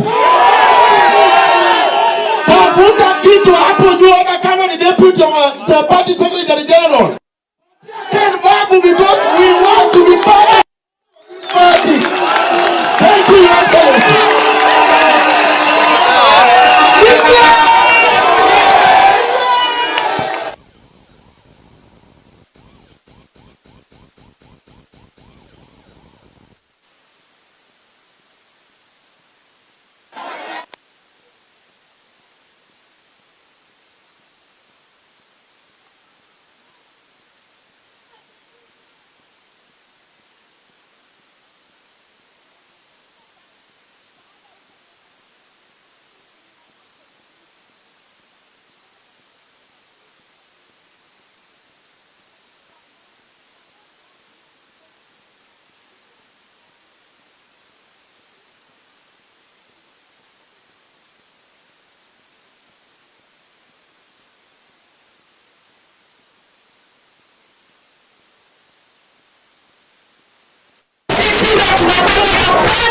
Kukutetea, kusimama na wewe na kukosa usingizi. Kwa hivyo mimi nataka kusema nikitoka Nyeri, Kieni, Kafaru, wamama wote, wasichana wote, warembo wote na Rigathi Gachagua, tusinyanyaswe na tusipewe intimidation. Wasichana power! Warembo power! Warembo power! Manake tunataka tumsikize His Excellency. Ngoja kidogo, tulianzia hivyo sababu lazima tusikie mtu wa mwisho, tuweze kusikia kutoka Bungoma. Thank you so much. I was waiting for this opportunity, Your Excellency. I'm representing the Western region. I remember very well, Your Excellency, when you began, you said you didn't want anyone from the opposition, the leaders from the opposition, to be lazy. You said kila mtu atoke aende kwao afunge. And then in Western region tulikuwa na watu wawili, Wetangula na Mudavadi, ambao walikuwa kwa serikali. But hatukuwa na mtu yeyote ambaye alikuwa na nguvu sana ya ku make sure kwamba the Western region kura zote ziko pamoja. There came our son anaitwa Sifuna. Akakuja akashikanisha the whole Western. Hata sasa hivi tembea kwa ground wanasema kwamba kama uko part of Sifuna atupigi kura. My question is this. Nyinyi wote sisi uko tumechanganyikiwa. Because sasa hatuoni kama mnafanya campaign kama the opposition leaders pamoja. So hatujui tutaenda mlengo mgani. Do you have structures in place ambayo kuleni kwanza?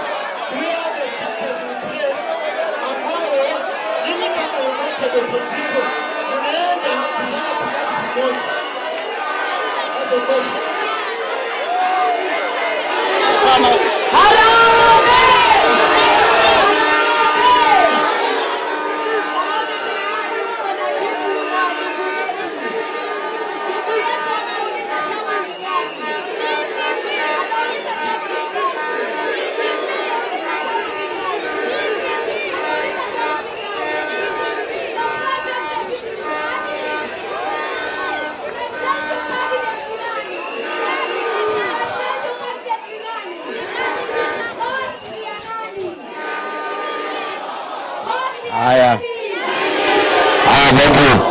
Please be seated. I appreciate. Please relax kidogo. I know kila mtu akitaka kusungumuza. It means what it means. I should engage you more often. Si ndio? Naona muko na maneno. Na if I had planned well, munisamehe, I would have set this day aside for you and nobody else. Si ndio? Ndio muweze kuongea ile iko kwa roho imtoke. So just be patient so that we have to prepare for the presser. Niseme kutoka Meru, if there is a problem, we'll look into it. We'll look into it definitely. Na public rallies nikija. Going forward, we'll make sure 2 Gen Zs, vijana wanapewa nafasi na wasichana wawili. Yeah, after tumepatia wale wanataka viti, ndio Gen Z pia sauti yako isikike, si ndio? James Otieno from Homa Bay. Please just be attentive. I appreciate that Nyanza is one term. I do also have that information. Unajua Kasongo aligongwa na Wanga na Junet na Oburu akauziwa ODM ambaye ni Shell. Unajua yeye alikuwa anafikiria ananunua pamoja na Wajaluo. Hii Wajaluo, na nimesema mara mingi, hii watu Wajaluo ni watu safi sana. Kwa akili na masomo wako mbele sana. You cannot purchase the laws. These are people, this is a community that is very intelligent. It's a community that understands what is going on. Na ndio uliona hiyo vita ya Homa Bay, akina Wanga did not want Kasongo ajue alinunua share ya ODM. Alijua aliula deposit. Alijua akina Sifuna na akina Babu na Orengo, if they are allowed to hold a good meeting, Kasongo will know that the rules were not bought together with ODM, awache kutoa pesa. That is why Wanga na Junet na Remo Domolo waliweka vita kali. We have never seen such violence, to make sure that a good meeting does not take place, so that Kasongo does not know ya kwamba Wajaluo are not with him. So I agree with you, and I'm very happy. It is true. The Luo nation has nothing against the Rigiji. Rigiji has nothing against the Luo nation. The Kikuyu nation has nothing against the Luo nation. In fact, wacha nikuambie, the day William Ruto made a decision to chase me away from government is when I toured Nyanza with him, for 3 days na nilipata makofi kali kuliko yeye. And he has made sure that anajaribu kupiganisha mimi na Wajaluo. Na Wajaluo ni watu werevu. Siku ya mazishi ya Raila Odinga pale Nyayo Stadium, huyu Raymond Omolo nilikuwa natoka kuja, akapanga gunsi ya Nairobi. Alitaka wanipige hapo, kuwe na vita, imesemekane nimekuja kuharibu mazishi ya Raila Odinga. I'm an intelligent man. I made a decision that huyu ni mzee wa heshima. We should not do anything that can spoil his last day of honor. I was supposed to come to Bondo. Again, wakapanga goons wakiwa na wanga, wakuje wanipige. Mimi nikasema, nikienda nipigwe kwa Wajaluo. Na sio Wajaluo wamenipiga, ni goons wameletwa kutoka Nairobi.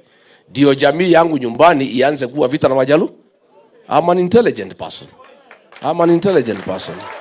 I decided, and I said, when we were celebrating Raila akienda AU, the speech I made about Raila Odinga and Ida is on record. I said what I needed to say about that old man. Give flowers to a man when he is alive. Don't come to his grave to shed crocodile tears. Na uongo. From there, I talked to Mama Aida. Nikamwambia mama, ningetaka nikuje kupiga pole. Nikapanga na jamii yangu. Tukasanya mang'ombe na kila kitu, tukapanga safari. Mama Aida akaniambia nitakupatia siku. Nikagoja. Baadaye she was appointed ambassador wa UNEP. Hiyo maneno ikakuwa. Sasa siwezi kuja kwa boma bila kugojewa na mwenye. If a day will come, one day, familia inikubalie nikuje nipige pole, na tutakuja na watu wetu. And our people have said, come, tunataka kuenda kwa Raila Odinga. Because yeye alisupport Mwai Kibaki tu. Na tuko na shukurani. Na tumekuja kupima kabisa. Tukikompea huyu Raila Odinga na William Ruto, yeye bado kosea sisi wote mlima. There is actually nothing he ever did against us. Ilikuwa tu ni vita ya siasa. I am going to come and visit Nyanza. Mimi, I have talked with my good friend Babu Owino. Babu Owino is my good friend. And is my buddy. Na ni rafiki ya watoto wangu. Na nimemwambia Babu, ameniambia kuja, watu ya Nyanza wanataka kusikia ukweli. The last time niliita Ramogi, ile mtu naitwa Trevor Obija, aliitwa na Omolo, akaambiwa asinipatie nafasi niongee. Naye kiti alikuwa anatafuta huko na Nyakachi, ikaenda. Si ndio? So once nikirudi nitaita Ramogi tena niongee na hawa. I'll arrange a tour of Siaya, Migori, Homa Bay and Kisumu Dala. I'll come. And I want to say William Ruto is working very hard to create a wedge between the Luo nation and the mountain. Ndio wa Junet wananitukana kila siku na akina Wanga, lakini we know wanatumiwa na Ruto. There is no conflict whatsoever for whatever reason between the Luo nation and the Mount Kenya. Tulikuwa tunapigania viti. Raila akisimama president, Kibaki anasimama, tunakuwa na mgogoro. Saa hii we are not fighting. Na mimi niseme Wanga mnasema ati Rigiji ako na shida na Wajaluo. Mimi I never ran against Raila Odinga. I was never his opponent. Mtu alishindana naye ni William Ruto. Mimi sikuwa president, Wajaluo wakiwao kwa maandamano. I was not there. So hii maneno mnajaribu akina Wanga kuniwekelea, mimi nimeumiza Wajaluo wapi? Ours was just political competition. But I've never done anything against the community. Na nimesema mara mingi, the man who mentored me into leadership is a Luo man called Samuel Eric Oreta, who was district commissioner Kiambu, a man from Kedube, ambaye ndiye alinifundisha utawala. And I remain forever grateful to Bwana Oreta. Peter Raburu alikuwa district commissioner wangu Kakamega, alinifundisha kazi mingi sana. The late Hezekiah Oyugi was my PS. Alinifundisha kazi. Mimi nimesema mara mingi. nimesema mara mingi. Mimi nilikuwa na shida hii, tumbo yangu inanisumbua, naenda kwa daktari na mpaka nikapata profesa Mjaluo pale anaitwa Ugutu. Akagusa, akajua tembo gani, akanipatia dawa. For 7 years I have no problem. Mimi madaktari yangu ni Wajaluo. My architect ni Mjaluo. Engineer yangu ni Mjaluo. Wale watu wananisaidia mechanics ni Wajaluo. These are great people. Na ni watu ambao ni watu wazuri. And they are very serious in what they do. Ukitaka daktari ambaye atakuangalia vizuri, look for a Luo professor. So wewe Kasongo, don't try to come between me and the Luo nation. Sisi hatuna shida na watu. So please, kwa sababu ya masaa. Nitapatia nyinyi. Haya sawa. So what we do, good people. Najua mko na maneno, but please I beg you, because we have a tight program.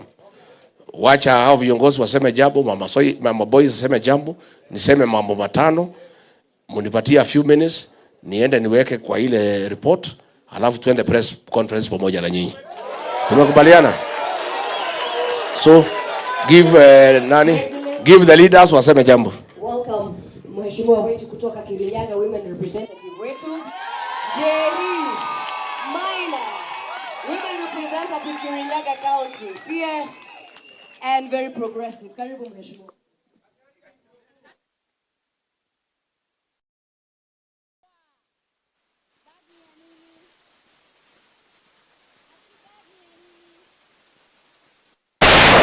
Sitaki kuweka sana. Sitaki tukosane na nyinyi.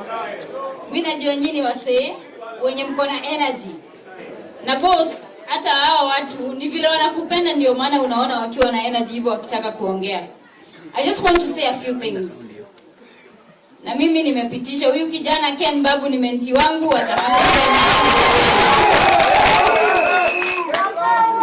na watu sasa mtulie vijana.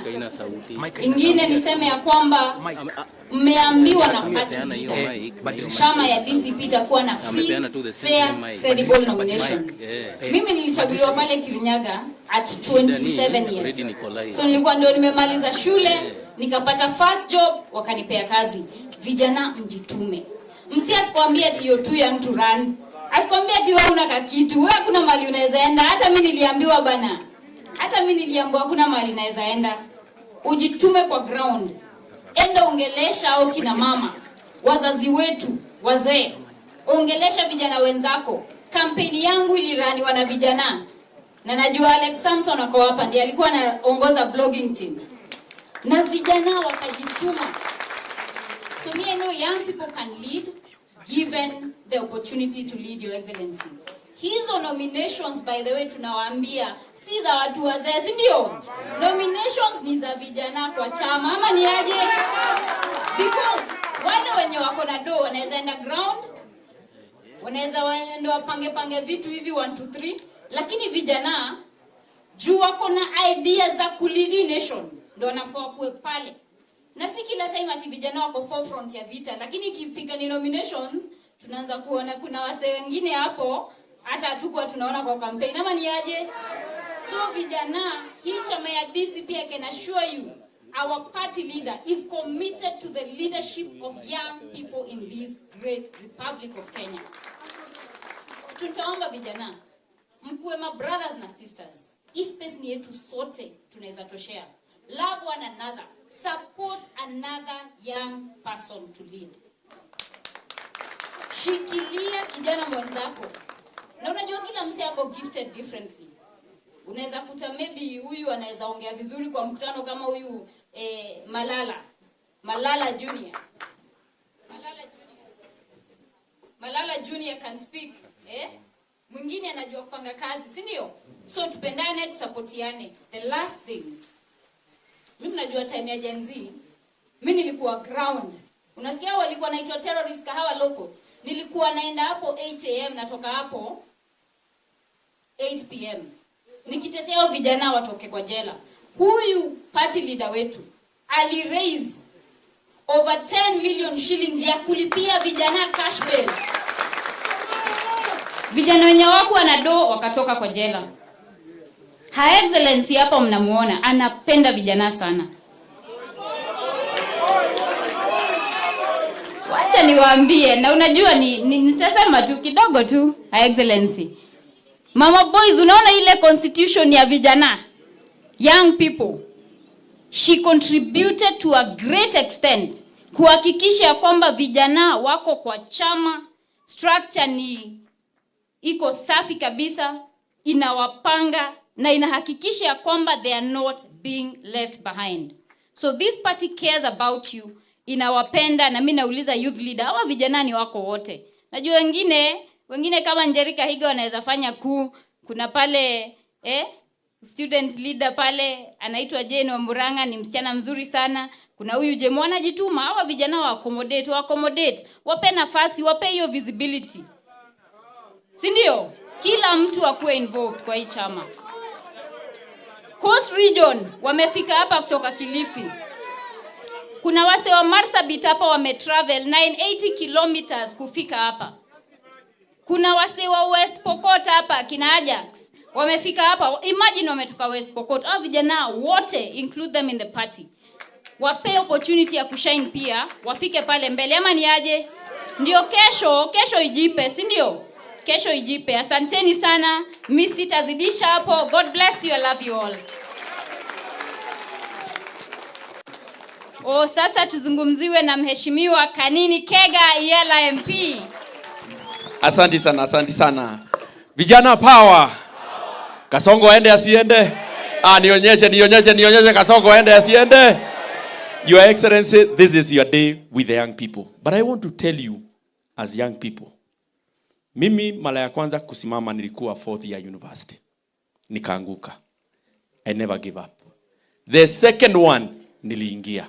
So I want to assure you, jipe nguvu. You'll make it. Na usiambiwe hata hii kiti ni ya fulani. Wakati huo tulikuwa tunashindana na watu walikuwa na pesa. Lakini niliingia. I want to assure you that you can make it. Your Excellency, if there is one thing that you will be remembered for in this country, because I have been there. Nimeona viongozi. Mimi nimekaa. Mzee nilikuwa na yeye. Baba nilijaribu kupandisha baba hapa kwa mlima. Ile kuanguka nilianguka hapa hujaiona. I want to assure you, Your Excellency, because there is something I have seen in you, mentoring the young people. If there is something, and I want this one to go on record, the only leader I have seen mentoring young people for future, and not for future, for now and into the future, is His Excellency Rigathi Gachagua. And a leader is measured by not what he has done, no, but how he prepares his exit and also his succession. Because unaweza kuwa umefanya mambo mengi mazuri, but if you don't prepare your exit, kila kitu inaweza haribika. Your Excellency, I want to assure you, sisi kama jeshi yako tutakushikilia and make sure that Kasongo becomes one-term president. Thank you so much and God bless you.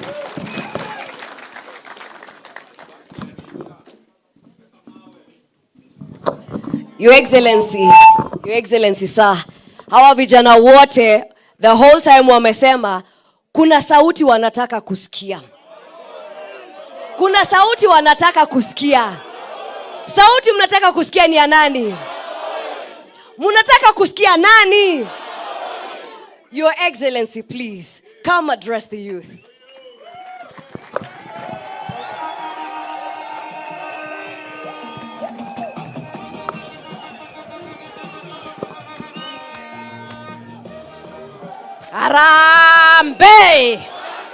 Harambe. Mko wazima lakini? My boys. Maboy mko sawa? My boys. Mama anauliza mko sawa? Mko sawa?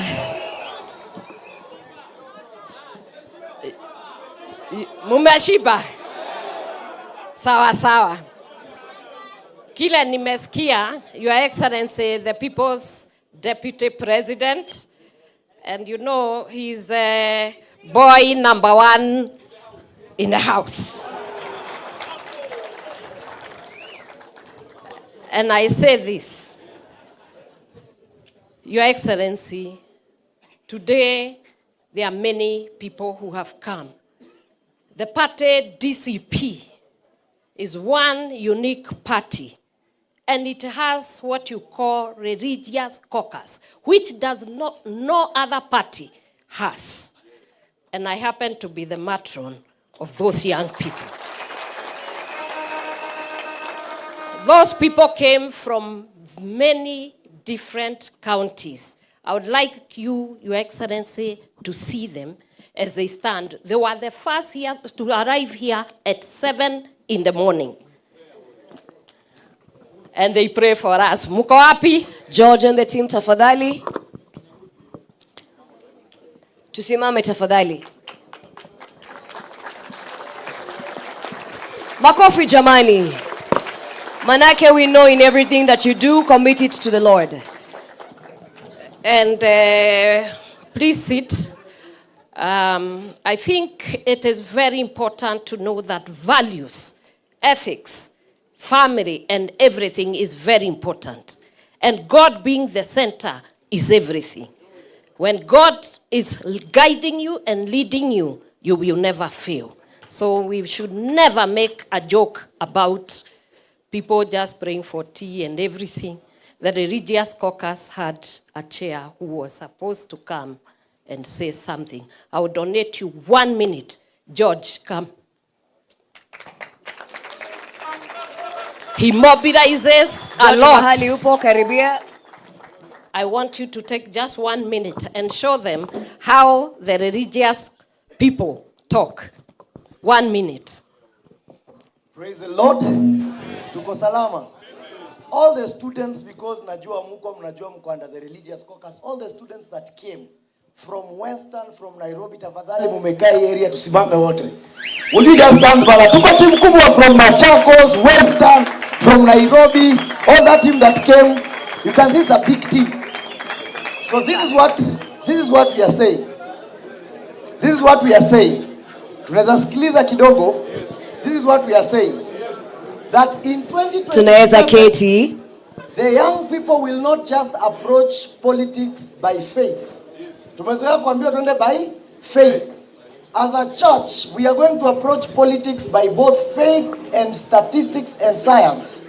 We must, as long as we want to believe, we would wish to understand that young people who are in campus, when I joined in campus 2020, the school fees was 26,000 and help was 40,000. Si tunaelewana? Food was 10 bob. Right now, hostel alone in the University of Nairobi 1 semester is 19,000. So we don't want to just do faith. We want to do faith and science, data. There's something called data. So as a religious caucus, we do not want to approach the party by just praying. We are going to contribute science, data, and bring expertise that is going to improve this party so that we will not just be a praying party. We are going to be a party that will present to the church data that will push us forward. Siko sawa sawa? Siapo tuko sawa? Thank you so much, ma'am, for being our mentor and for pushing us. That we are not just praying, but we are bringing data to the party that will help us. Thank you so much. Thank you, George. The global question today is how we approach the future. The future which belongs to the young people. 1.2 billion unemployed youth. And out of all the unemployed 1.2 billion, 60% are under 25. And we need to start thinking. I was listening to you asking questions, and I was expecting you would be contributing and telling us what is the future and how do you want to approach it. I'm going to speak to you, men and women. Leadership has no color, leadership has no religion, and leadership has no gender. If you are going to lead, you must stand your place. And you must be able to say what it is that you want to deliver. It is not just being a leader for the leader's sake. Because the offices you are asking, they are structures, but the individual is the office. We want offices that serve the people. You are the future. You are the one holding the future. You are the ones who have gone to school. You are the ones who are suffering from help. You are the ones who are suffering from this SHA and everything. And therefore, you are to shape the future by becoming who you are supposed to be. Stand up with your feet, think with your mind, and operationalize whatever system and structures that are going to be there. If it is your leaders, hold them accountable. It is not just whimpering emotions. It is a place where you ask, what are you going to do? And then, once they go to the end of it, have a marking scheme. Even yourselves, you'll be marked. There is something called accountability. You have seen His Excellency, he has been standing firm and bold. And if it is the truth, it must be said to whoever, wherever. It must be said. And when it comes to young people, existential threat of the young people is refusing them to have the democratic right to express themselves, because the future belongs to them and their children. If they are going to contribute to this country, they must be allowed to express themselves. They must be allowed to speak. They must be allowed to work within the space to see that the future is well grounded. Are you hearing me? Yes. And young people, let me tell you, sometimes if you see us standing and talking, I come from a background that many of you have read.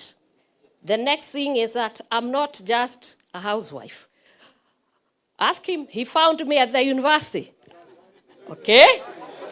Ndiye alisema aliniweka box. Lakini nafikiri tuliwekana box.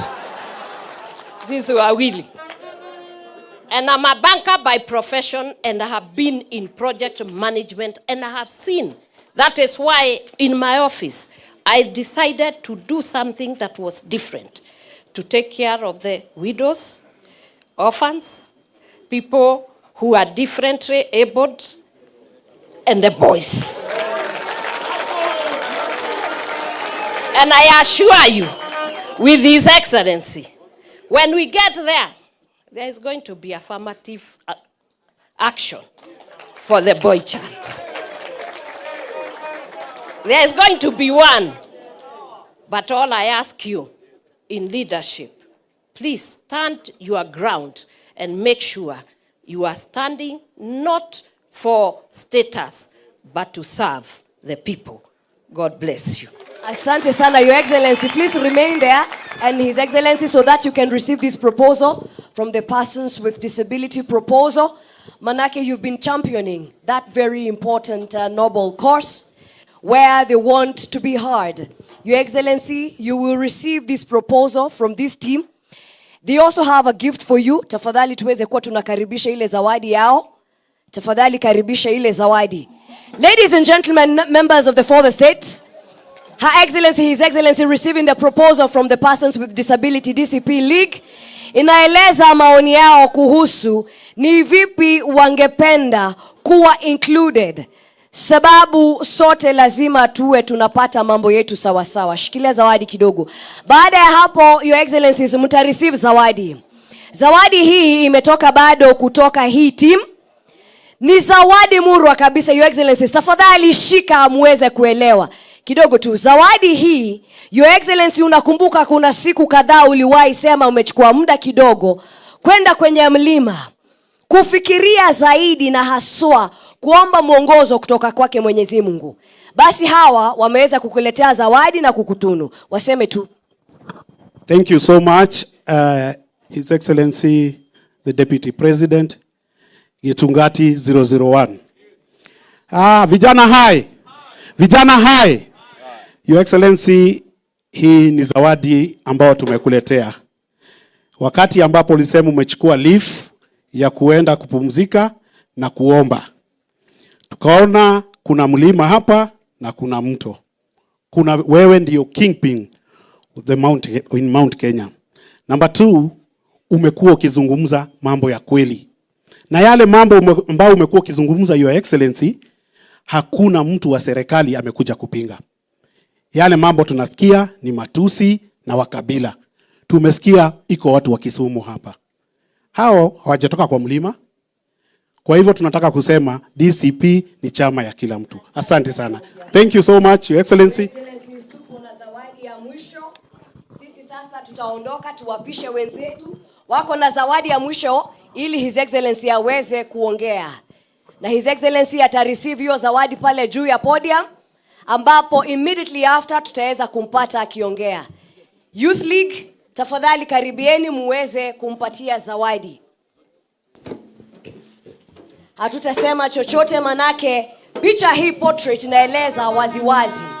Tazama picha hiyo ya His Excellency. Ni portrait ambayo iko na simba. Manake huyu ni simba. Simba kabisa ambaye kazi yake inaonekana. Her Excellency akiwa pamoja na timu hii ya youth. Tunasema ni one time. Asanteni sana kwa ishara hiyo ya ukakamavu na ujasiri, Simba Rigiji. Tafadhali sasa wote tuondoke kwenye stage, tupate His Excellency akiweza kutuaddress. Vijana, asanteni sana. His Excellency sasa ataweza kutuongelesha. Members of the fourth estate, tupo tayari. Asante. Tutaweza kuongeleshwa na His Excellency.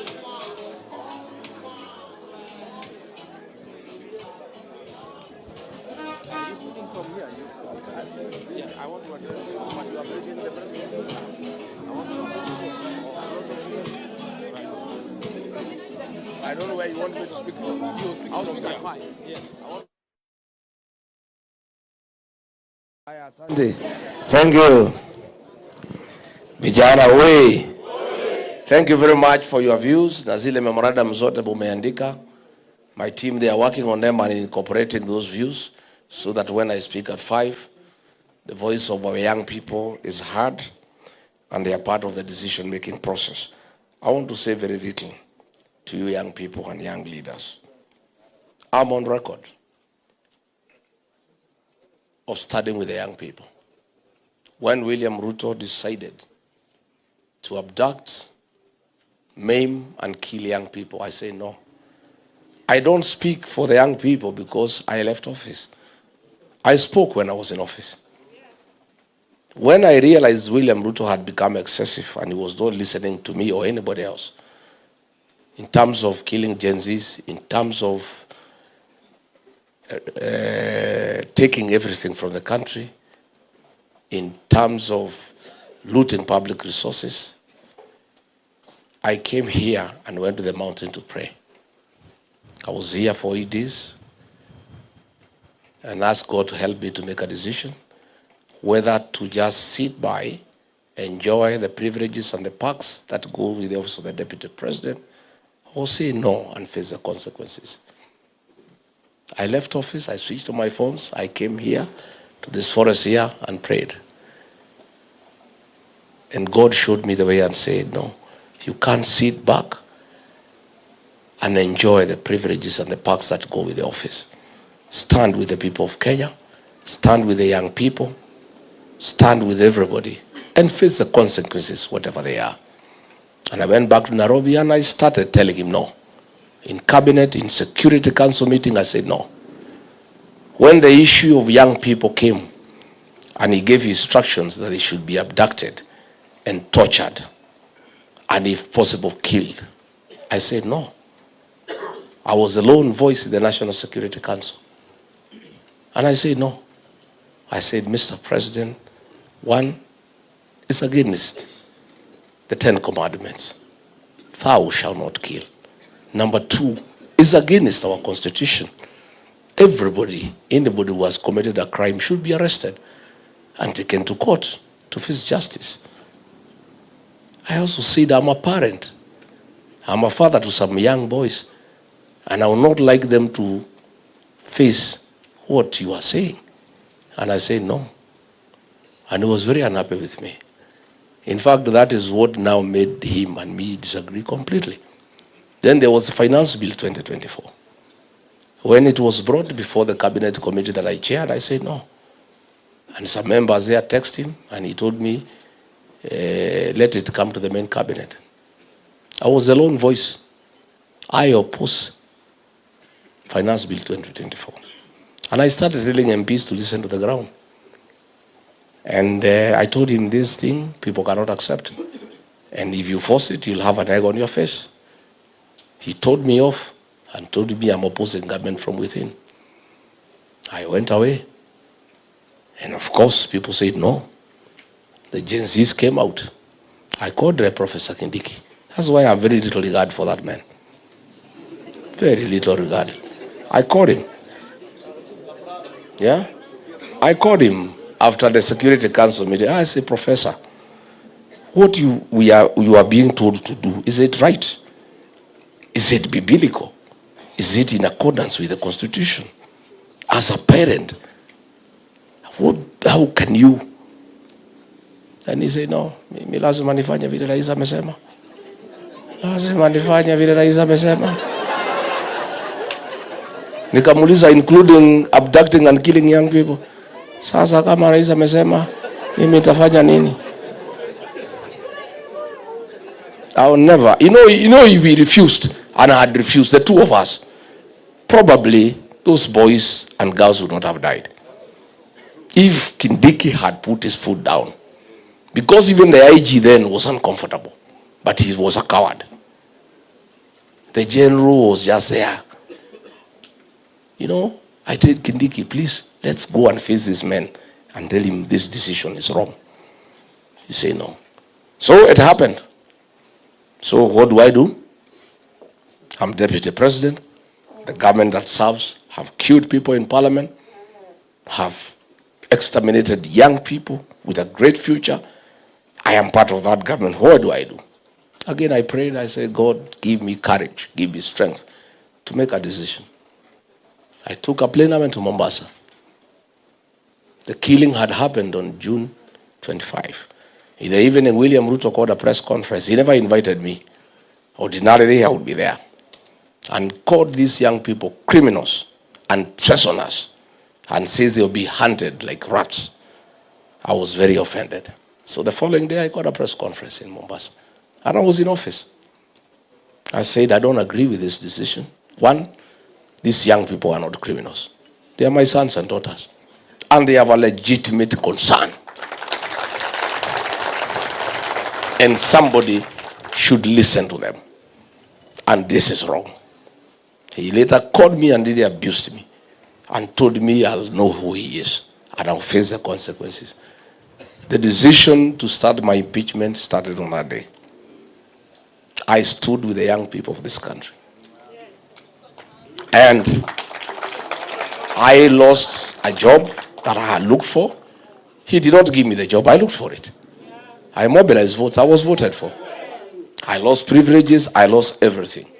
But I stood with our young people. I'm asking the young people of this country to also make a sacrifice for me. Knowing very well, if I made that decision to lose my job to stand with them, if I am president, nobody will ever kill them. Nobody will ever abduct them. Nobody will ever take them through that torturous journey. I am a firm and a serious believer in the destiny of our young people. If you check the people around me, the young MPs, the ones who are elected, they are all young people. And they are the ones who drive my leadership and my politics. And the great strides I have made in selling our party and popularity across the country is because I have energy around me. I have young people around me whom I've allowed to advise me, whom I've allowed to help me look for leadership. I am a very genuine believer. And that's why I disagree with anybody who says you are leaders of tomorrow. Anybody who tells you that, that is an insult. You are the leaders of today and tomorrow. You are the present and the future. And I want to challenge you today. You people are fearless. You people cannot be bribed. You are all saying you don't want William Ruto.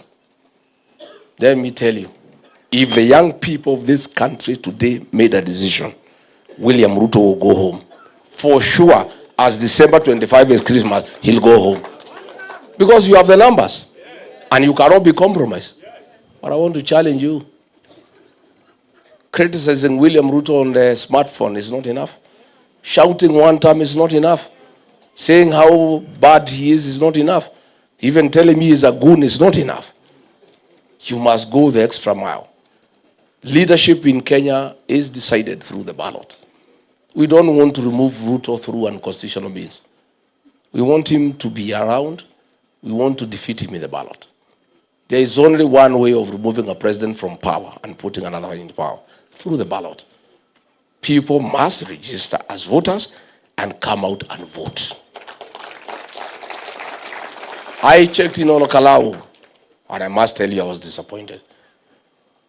The meetings for DCP candidate was full of young people, Gen Z. They were all shouting, "It's DCP is Kamau Ngotho." But on the voting day, when I checked the queues, I found the grandmothers, the mothers, and the fathers. The young people were nowhere. So who will remove William Ruto? How? You must be available. You must register and voters turn up and vote. And if you do, he is home. If the young population today decided Rigathi Gachagua will be president, that is it. It will just happen. But you people must register as voters. The tool of transformation is the ballot. The method of transforming a country is registering as a voter and turning out to vote. Writing criticism on smartphone is good. Writing articles is good. Shouting is good. Singing one time is the best. It's very sweet. We like it. But it's not enough. You must go another step. You must register as voters. Number 2, for this election that is coming. Registering as voters is not enough. Voting is not enough. We must protect the vote. This vote, our vote in Bere was stolen before our own eyes. We had won, it was stolen. In Malava, it was stolen. Then we learned lessons from Bere. We defended Olokalau. They could not steal. 2027, they will not steal. And we are saying, you vote and remain and guard. There are 2 responsibilities on that day. Voting and guarding. And they go together.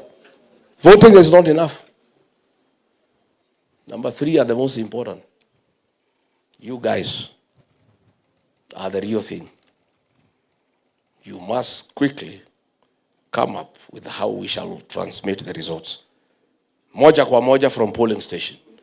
You must come up with a mechanism how to recruit your peers across the country so that we shall make you our agents, so that you transmit the results from inside the polling station. And you must come up with a system on how to let Kenyans know how it is going.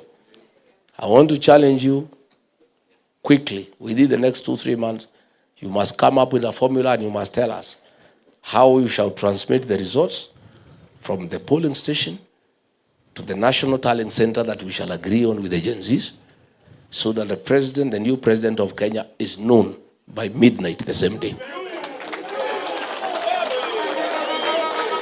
And we want this guy to concede by 11 p.m. In Olokalau, the voting started at 5. There was a transmission system. By 5:45, they had conceded. We want William Ruto to concede defeat by 11 p.m. on 10th August 2027. That is my challenge to you. We know they want to do some monkey business. There is a system called Smartmatics. The new commissioners have advertised a tender for supply, delivery, installation, testing, and maintenance of the integrated elections management system. There is a game that is being played there by the vice chairman. The vice chair was an official of ODM. She is very close to Hassan Joho. Her and the chairman and Joho have come up with a company called Meru System Company Limited from Korea. Yeah? Meru, M-I-R-U, System Company Limited from Korea. They made specs for this tender, tailor-made for this company. You know the way you make specs so that no other company can win. All the other competitors have gone to the Procurement Appeals Board. This company is from South Korea. And in all the elections it has participated, there was failure. 70%, 40%. I'll be giving all the details tomorrow to say we cannot accept this company. It's being pushed by the vice chair of IBC together with Ethicon. And I told you the other day, Ethicon was bought a house in Karen by government. And we asked him to explain how he bought that house. He cannot explain.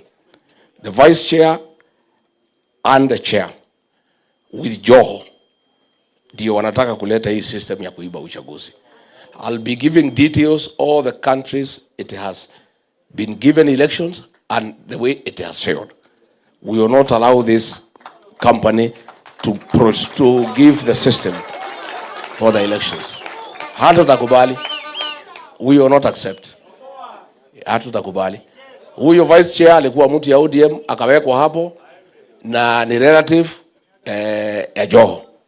Sasa ndio wanapanga hii maneno wakiwa na Ethicon. And we'll give a chronology where this company has failed and why it cannot be allowed anywhere in our elections. And all the other commissioners are opposed to it except Ethicon and the vice chair. Watu ya ABC wamenitafuta. Unajua siku hizi mtu akitaka maneno yajulikane anatafuta Rigiji. Sema tangaza hii maneno Wakenya wajue. We are not going to accept. So good people, mine is to tell you, as I've told you, free and fair nominations and affirmative action for our young people. Hizi vitu yote nominated ingine sasa tayari nimepeana 3 hapa. Si imeenda? Mkiwa mnakaa tu hapa. Fomu ni kujituma. And Rigiji is a very fair person. And I love young people genuinely. Still, genuinely. And I want my government to be full of young people. Nataka hizi maassembly yote mujae huko. Parliament mujae mkuwe kila pahali. Ani unajua uzuri hivi vijana wakichaguliwa hawana maneno mingi. Watasema wabunge hakuna haja ya kukua mtu na nyumba kubwa kama hii Rigiji. Wakae kwa flat, wachukue Uber waende bunge warudi nyumbani. And we save a lot of money for the country, isn't it? I'm telling you, you good young people. So tafadhali hata governor, huyu governor Nakuru ngangana. Usiogope. So good people, I want to thank you for your contribution. Nitakuja na nitatembea kila mahali kwa Jamhuri ya Kenya. You know Kasongo amesema hataki hawezi fanya kazi na Rigiji. Anaweza fanya na mtu mwingine yote isipokuwa Rigiji. You know why? Nyinyi mnataka nifanye kazi na Kasongo? You know why he cannot agree? See, I was with him. Kuna mambo nilikataa. So he cannot work with me because to start with he is a thief. One, he knows I cannot allow him to abduct people and I cannot agree to extrajudicial killings. Number 2, he knows I cannot agree to sale of public assets. Number 3, he knows I cannot agree diversion of security money for politics. Number 4, he knows vile amechukua jamii moja yake amejaza polisi na kila pahali, siwezi kubali. You know? He also knows I am not a yes man. Yeye anatafuta sanamu. Si yako na moja? Yes sir. Wewe Sabrano. Wewe Sabrano. Kuja hapa. Hii vijana Gen Z wananisumbua. Imagine wananichora. Wananiweka kwa jeneza.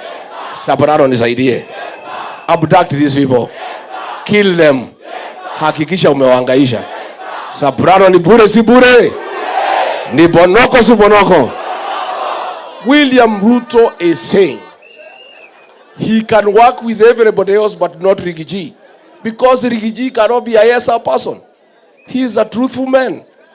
He is a man whose morality is at the highest level. Rigiji is a man of integrity. He cannot agree to corruption. He cannot agree to sale of public assets. He cannot agree to nepotism. He cannot agree to support things blindly that are not good for the country. And he is right. He cannot work with Rigiji. I want to say I cannot work with William Ruto because he is a killer. I don't believe in killing people. I don't believe in stealing the public. So, nimesema, if he can get somebody yetu wa kufanya kazi na yeye, afanye na yeye. Mimi mambo ya goons siwezi kubali. Na tuliwachana na yeye kwa sababu tabia yake ni mbaya. And he cannot change that man. So there is no possibility that we can work together. In any case, listening to the people of Kenya, atafukuzwa next year. Sasa hata hii anasema hawezi fanya na mimi, atakosa kufanya na mimi na atakuwa nyumbani. Unless anaongea mambo ya kulima shamba yake. Unless he is saying hatuwezi lima shamba pamoja. Because from where I sit, Eco International Organization, very credible, imefanya poll. His rating is at 17%. And as a sitting president, it cannot get better, it can only get worse. So mambo ya Kasongo is a fate accompli. Is what the Italians call finito. Inaitwa? Na ile vijana wanaita kufinish? Ati vijana wanaita kufinish? That is it. So there is no possibility that he can work with anybody else, not just even Rigiji. Because you'll not be there. Unless he's looking for a farm manager or he's looking for somebody who can run his businesses. Yeah, afanya na watu. Vijana tumeelewana? Nimeshukuru sana. I need to go ni prepare kidogo ndio mtania company kwa hii pressa mtapanga. Maybe nitakuja tu kufanyia hapa provided you listen without talking so that we can deliver to the country. Yes. Si ndio?